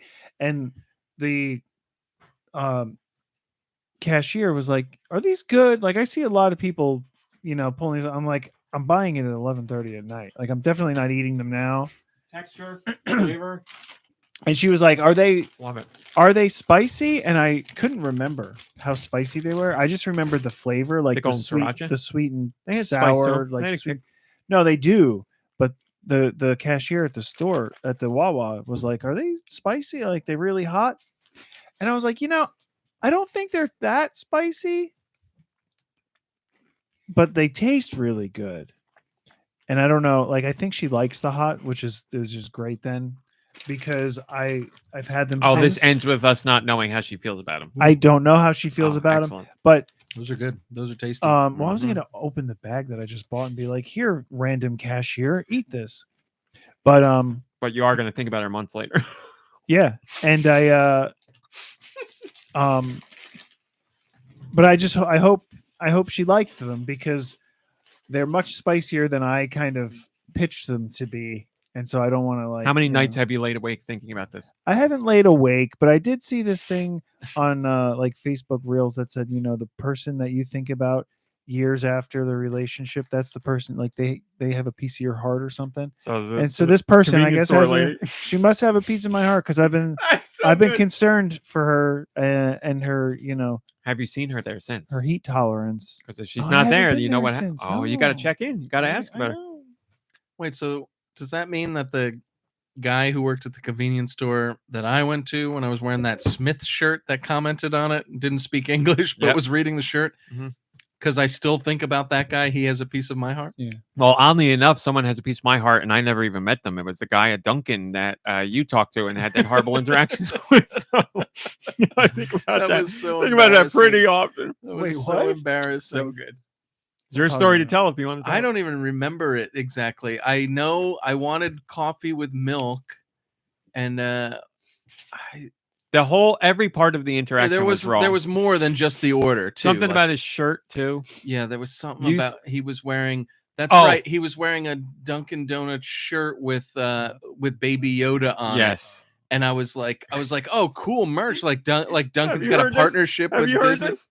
This is so I good. think I did, but I don't remember it. And like this is after I had already embarrassed myself with the order. Okay, let me start with the order. So I go up and I order like a coffee. How the heck did I do it? I ordered a. Oh, was it like a?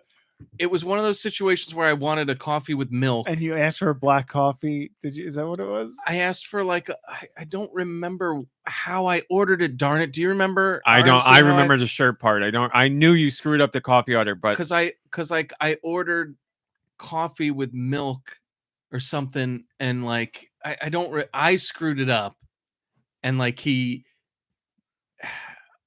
I think I was like, I'll have a. I think I'll have an iced coffee with milk. I don't remember how it went, but it went with it basically his reaction to whatever I said was so not black. Yeah, I think that's So- what. Yeah, I've heard it. I think I was like, I'll have I've a heard black this- coffee. I think I might have said like, I'll have a black coffee with milk or something. Yeah, Like something right. that stupid. Right. It was even dumber than that, I want to say, Right. but he was just like, so not black. Right. And like he instead of a flavor and saying this instead of saying guy- original or something or whatever, like I think because I've heard somebody we're else not do that even too. to the It best was, part. I know it was something like that. And keep in mind, this isn't even like a Dunkin' Donuts. This is an Gas Exxon yeah.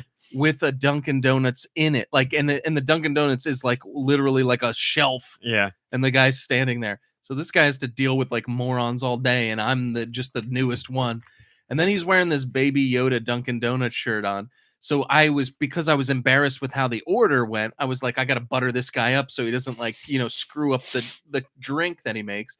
So I was just like, oh, hey, like cool shirt.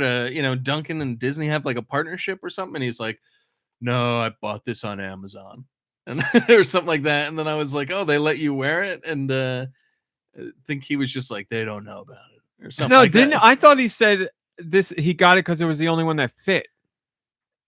Oh, that sounds a little bit familiar, Right? too. He said something about he only got it. Oh, that's right. That's what it was. That's what it was. I was like, oh, they let you. I was like, oh, that's cool though. They let you order like non-legit merch and like wear it. And he was like, no, they just didn't have my size. Like with my size, like none of those shirts fit me or something. Like with. And the like, fact that you were trying to make a bad situation better and you made it worse. and like so basically this guy is now like, well, this idiot doesn't even know what he likes to drink, and he's calling me fat. And like, Man, I can't even order coffee, but he can call me fat. it was Oh, but you so didn't call awkward. it that. You just I complimented know, the shirt. And then there was something with God, the that's Apple good. Pay too. Then I tried to like. That's so funny. I don't really. So really yes, I think remember. about that guy often. So he's in my dreams. Oh man, favorites of the year. Favorites of the year. Anybody your favorite anything of the year so far? I don't know. I'm just automatically going to like the media and stuff, and I watched Flow. Did you watch Flow yet? Not yet. It's on my Oh, Oh, list. not yet. It's good. I really liked it. It's award winning. Yeah. Oh, props to them. But is it your favorite of the year? Of the things that I've watched. Oh my God, sdsichero couldn't make it any more clear. Favorites of the year. I know. Severance is my favorite right now. There you go. Severance. I loved how Cobra Kai ended. Cobra Kai I finally. heard ended. it ended very well. Oh, it was great. Oh my god, From everything I've read about that show, for what it is, it seems to be perfect. it's perfect. It's Uh, so perfect. Favorite game this year? I haven't played that many this year, so I can't say that. Favorite food, I did say. Favorite anime was Don this year because if that, part of it had to be this year because Don is my favorite. Yeah, definitely love that. Man, Love that Don. I was gonna say obviously Kingdom Come 2 Deliverance because of the time I put into it and how much I love it. But I might have to say Alan Wake 2. And that's a big year already. That's how much I big. liked Alan Wake 2. I'm sure it will. Radical Defect. Radical Defect is saying Flow will destroy you. Oh no. That's what I was thinking, Blood Ocean. Anything else? You guys are good. No pig. Yeah, it's been, I mean, other than the great shows and the great games, it's been a really crappy year. I haven't had anything. Yeah, I agree with that. I haven't had any, like, I can't think of anything that I've eaten that's really blown my socks off. Oh no, again those cherry cordials. Oof. Those are What ones? The little Debbie cherry cordials. Oh, I like them a lot. I mean, it's your list. that That's was a treat for the ages. Had to import that one. Oh, you know what we just got? You know how Tasty Cake makes the candy cakes? You know, they look course. like smaller hockey pucks, With the little chocolate cake and peanut in butter. there. Mhm. I never knew that they made those with dark chocolate. Oh, that's cool. We just got them. If you want to try with some, you can peanut try. butter. Yeah, it's exactly the Oh. same except dark chocolate Because versus they had the ones milk that chocolate. were, I think, dark chocolate with like a cream in there, and those were delicious. No, do not I have- love dark chocolate. I really do. I feel like the regular chocolate would work better with the tasty cake with that candy cake that you're talking about. I like the dark chocolate, but I still think I like milk chocolate better. And Nerds Clusters, they are recent 10th division. I don't know if it was last year or not, but I've heard good things. So is Nerds Clusters like the Nerd Rope, but they're just like bite sized? Perfect. Love it. I love the Nerd Rope, and the only thing I didn't like about it was that it was a Well, what rope. It about, was more annoying. Your peanut butter and jelly M&Ms. Oh, that's a top 5 too. We were literally, Mom Brain will vouch for this. We were just at the supermarket and we were walking by and I said, there they are. There they are. And I said out loud, nope, can't get them. Can't do it. Because I put my arm out and I was like, nope. That's You're just going to eat them while you're sleeping anyway. That is a top 5, definitely. That you tell me science hasn't had any major innovations. That is unbelievable. It's like a jelly shell and a peanut butter core, and every bite is perfect. There, oh man, get yourself some peanut butter and jelly M&Ms, people. It's an innovation unlike any other in the world of food. That it's so good. Oh my god. Oh, I want. It was very hard not to buy them at the store the other day. All right, that's that. Did you work up music over here, or were you playing? I've got music. Okay, You want? I want to hear it. Whoa.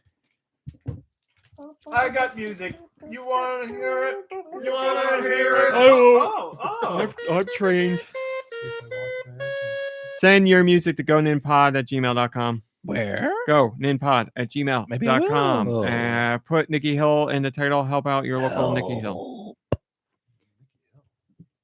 Well, you're here this week. My God, guys, we're doing TikToks after. We haven't done TikToks in so long. I'm so excited. It's such a long list. You shut up. So stop when you want to stop. Yeah, like right now. I'll stop right Oh, now. all right. Well, then And don't. I'll stop right now. All right. Number 1. Song number 1 comes from Blood Ocean 07. See how we do this. Ready? You if it took the works. plug? Yeah. It's a holiday thing. I'm out. Ish. Winterish thing. How's the volume? Go up. Mushroom Men. No. That what's that? What's the instrument is that? That was in Mushroom Men a lot. Mouth harp or something? Jaw harp, yeah, something like that. What just happened? Oh, just changing it. I guess it is holiday related, or this level is. What system? It's on the Wii.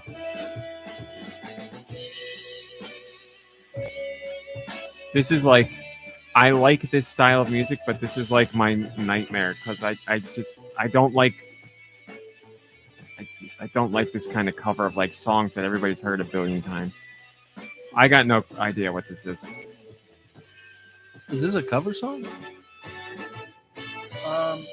Or it's a very obvious It's like a take on. remix of something, but you know. Yeah, I don't know this. Bum, ba, bum, bum, ba, bum, bum. That Carol song. the Bells.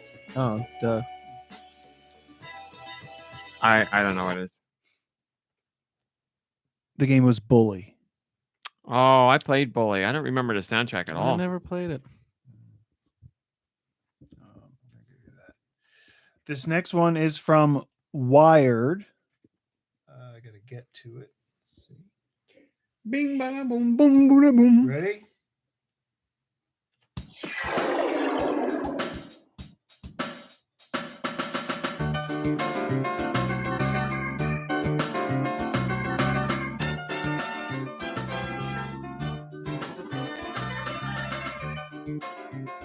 Is this 64?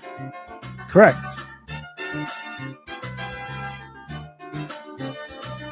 Buck Bumble. Incorrect. Glover. No. Conquerors. No. It's not first party. I have no idea. I guess I should. I don't. I don't. I don't think it's first party. Is it a racing game? I don't know. This guy. All I have is a music file. What? So you don't even know what game it's from. No. Is it licensed? I'm gonna say no.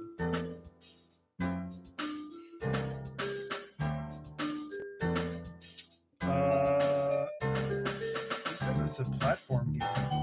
Oh, I don't want to hear that. That's too much. Mischief Makers.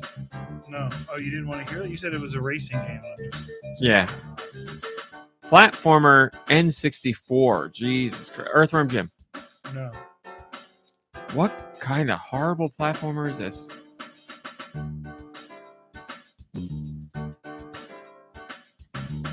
I can't place it at all. I'm out again.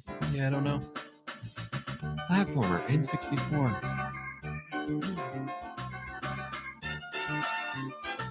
I don't know. Go ahead.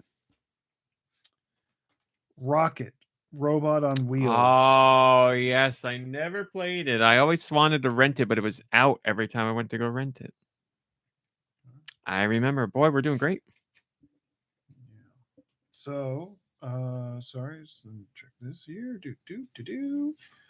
This next one comes from Jess I. Think you're gonna get this one. I hope so. It's a Castlevania. It's on the GBA. Correct. Circle of the Moon. You got there. Hey. Amazing. Castlevania, Circle of the Moon. We're This back next on one track. is from. Ooh, let me close this out here. That's the sound of the police. A. Beaverhausen, Anastasia Beaverhausen. Anastasia. I feel like we just had this. Maybe we may have had this and I screwed up, but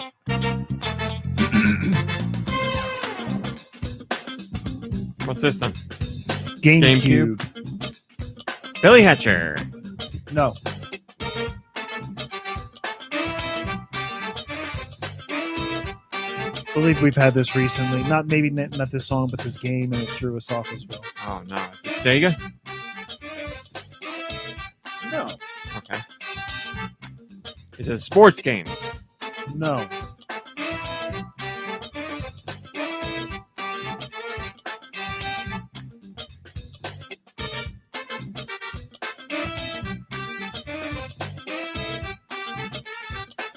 Well, if it threw us off last time, it's doing it again. I don't know. The Simpsons Road Rage. Son of a Toy. bitch. Yeah, it got us twice. Fun game, unforgettable soundtrack for me. Or Yes. a forgettable soundtrack. Unforgettable. Not memorable. This next one comes from Human Fort. We need some wins. With Human Fart, you get some wins. human forks. Sometimes she human shorts.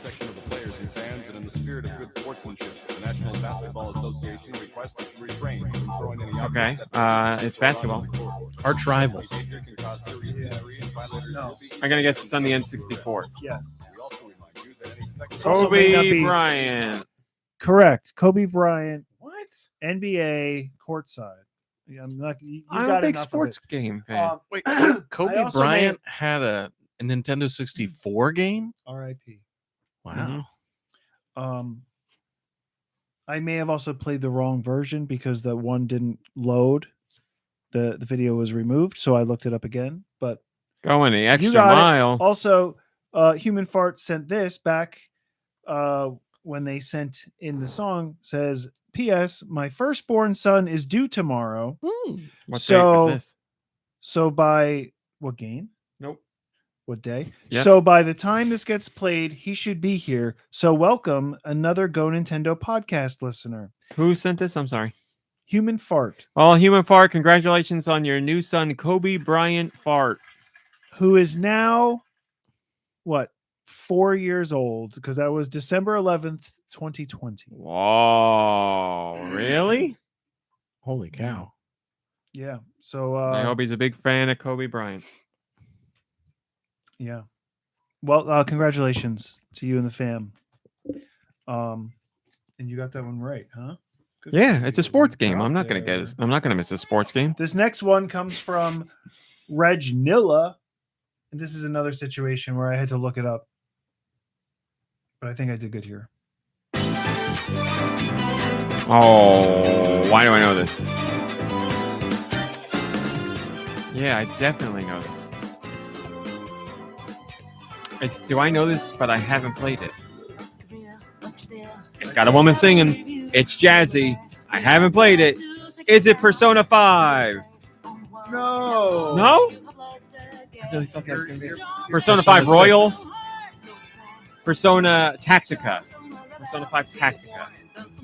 Persona Q. 2. Yes. Persona Q2. Oh boy. Whew. You got there. I got there.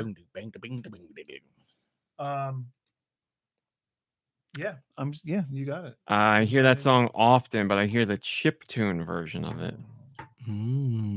This one comes from Cat Just.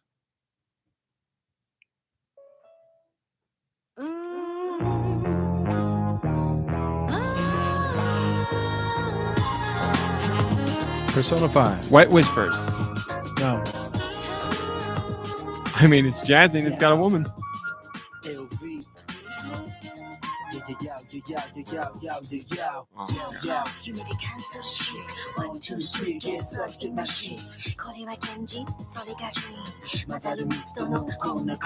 So it's got bad singing and it doesn't fit at all, but I'm gonna go with The World Ends With You, whatever, sequel.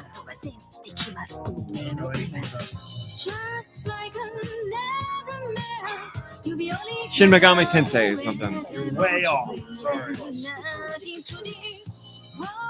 What's this one? You have played it. I think it's definitely Switch. I don't know if it was on the Wii or if it was just a different system.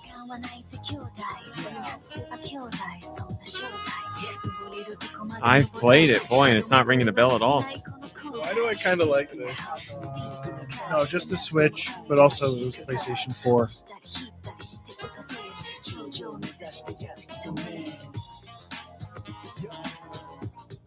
What the hell is this? Wow, from PlayStation 4 to Switch. Oh wait, is that a fact from PlayStation 4 to Switch? He said it was also on PlayStation 4, so I don't know. I got nothing. Yeah, I can't even guess. You did not play it. Catherine Full Body. Oh, I didn't Catherine. say it because I need to look something up. You played it on the PlayStation 4. No, you're right. You're right. I want to look something up. I'm so mad at myself. Did you say Atlas and I didn't tell you? Yeah, Atlas? No, you said some Sega or something, right? What are we looking up? Sega is Atlas, but that I wouldn't have counted What? that against you. Yeah, they're one company. What? Yes. Wow. What So does that mean? listen, I got it wrong. I didn't guess it.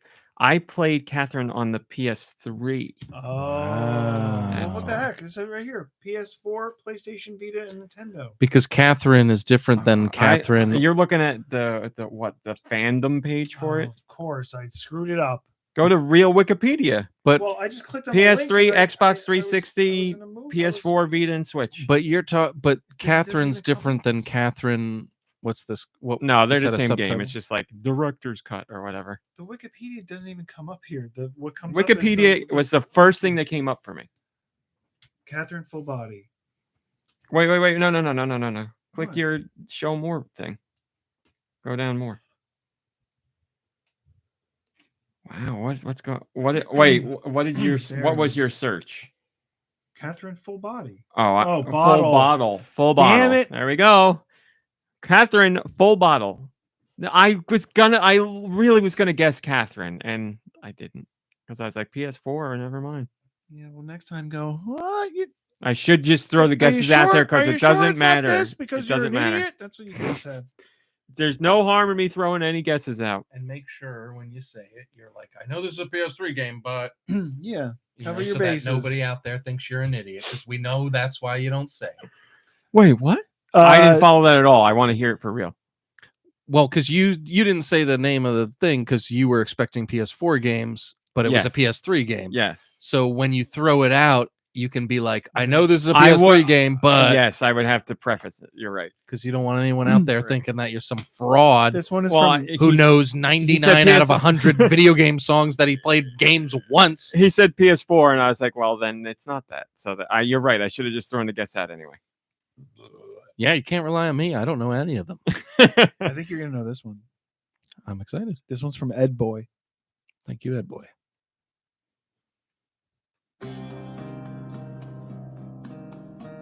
Well, if you know it, I don't know. Witcher.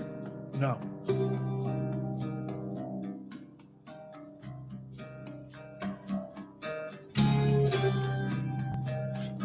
Man, this is really good. Is it like Hades? Ooh, Is it Hades, dude? I wasn't gonna say that, but that's probably what It is Hades. Nice. Yeah, that's good. I was gonna say Song was Steam Hades. World Dig. That's not a bad guess. You're right. Definitely same vibe. Man, that Hades 2, You know, when's that come out? I played SteamWorld Dig, and early I think I access, I don't played know when SteamWorld Dig 2, and I played another SteamWorld game, and I don't remember. Heist? No, I don't think I played Heist. That's the card one, right? I have it, but I didn't play it. I played a couple. I played several of them. I have more, and I don't know what I played them on. Like I guess I probably have a list on my phone, but I liked them. I had so much fun playing Dig and Dig 2. Those were really fun. Heist is just as good. Yeah, It's a different kind of game, but And then they had another one though. they've I had a don't whole know. bunch. They had a They've bunch. had Build. This one's from Naka. Oh, what did I do here? I'm sorry, Naka, what? I almost said that. I almost said that. This here.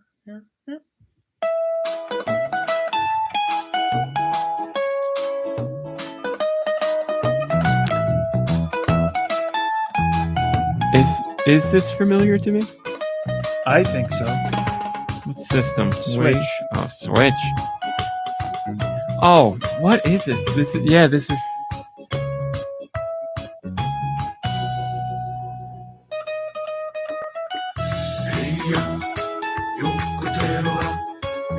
Why do I know this? You played it, silly.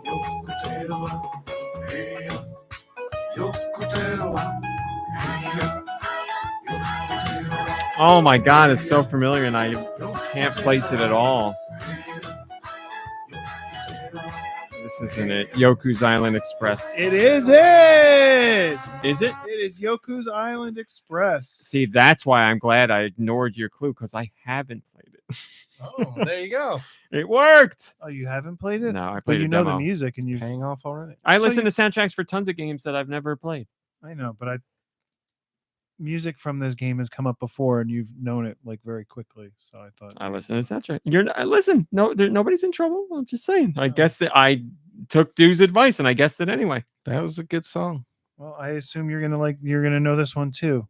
Have you played it? I don't know. Is it on a system? I don't even know if it's on a system. Is it even music? Who knows? Oh, this comes from Pratt Trap. This is our last one.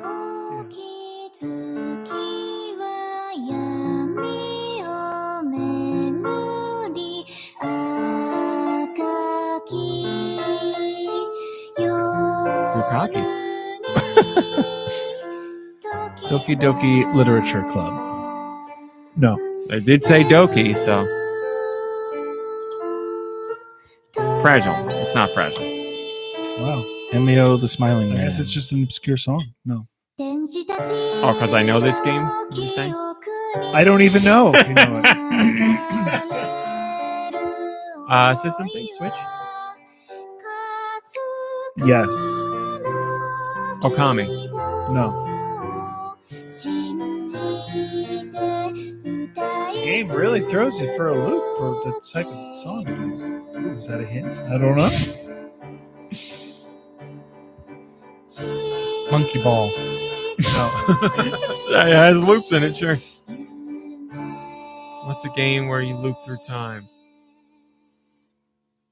that I played?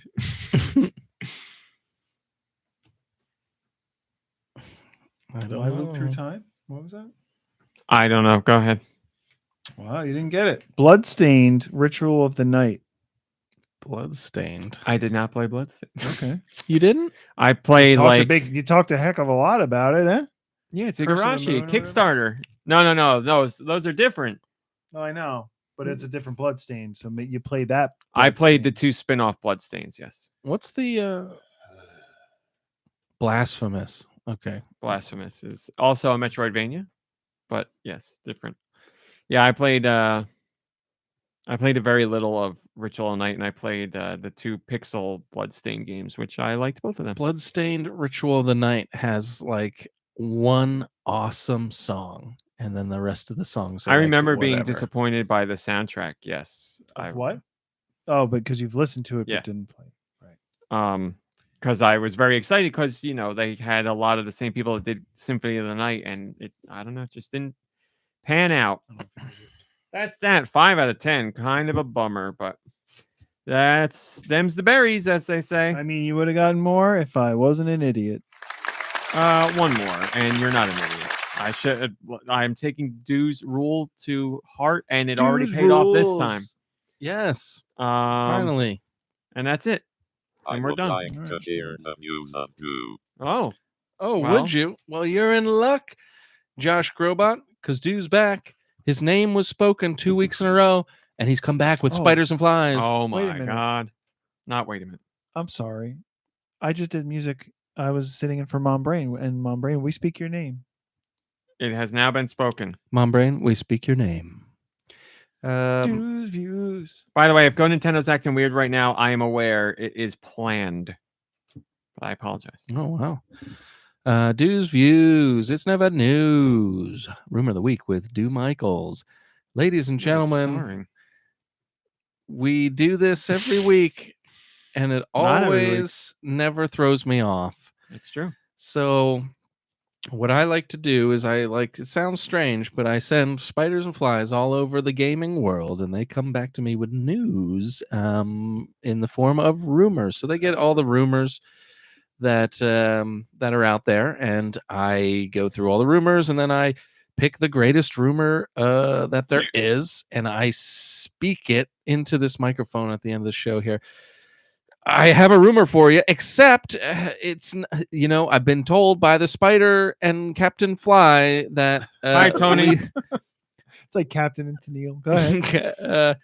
Actually, today's item is not a rumor. It's actually true. Item. Wow. So we have a true After 2 breaking weeks of nothing, we news. get a true story. Inside information. breaking news. So, ladies and gentlemen, listen up, because this is true. So we spoke earlier about Nintendo and their relationship with Sony and Panasonic, or Philips and Squaresoft. Nice correction. I'm feeling a little iffy on this news There's now, a but P in there. So we talked about that earlier. Well, so Nintendo missed the CD boat back in the day, but they are making up for it with the Game Boy Advance CD, an add-on that will finally take advantage of the Game Boy Advance's ongoing popularity.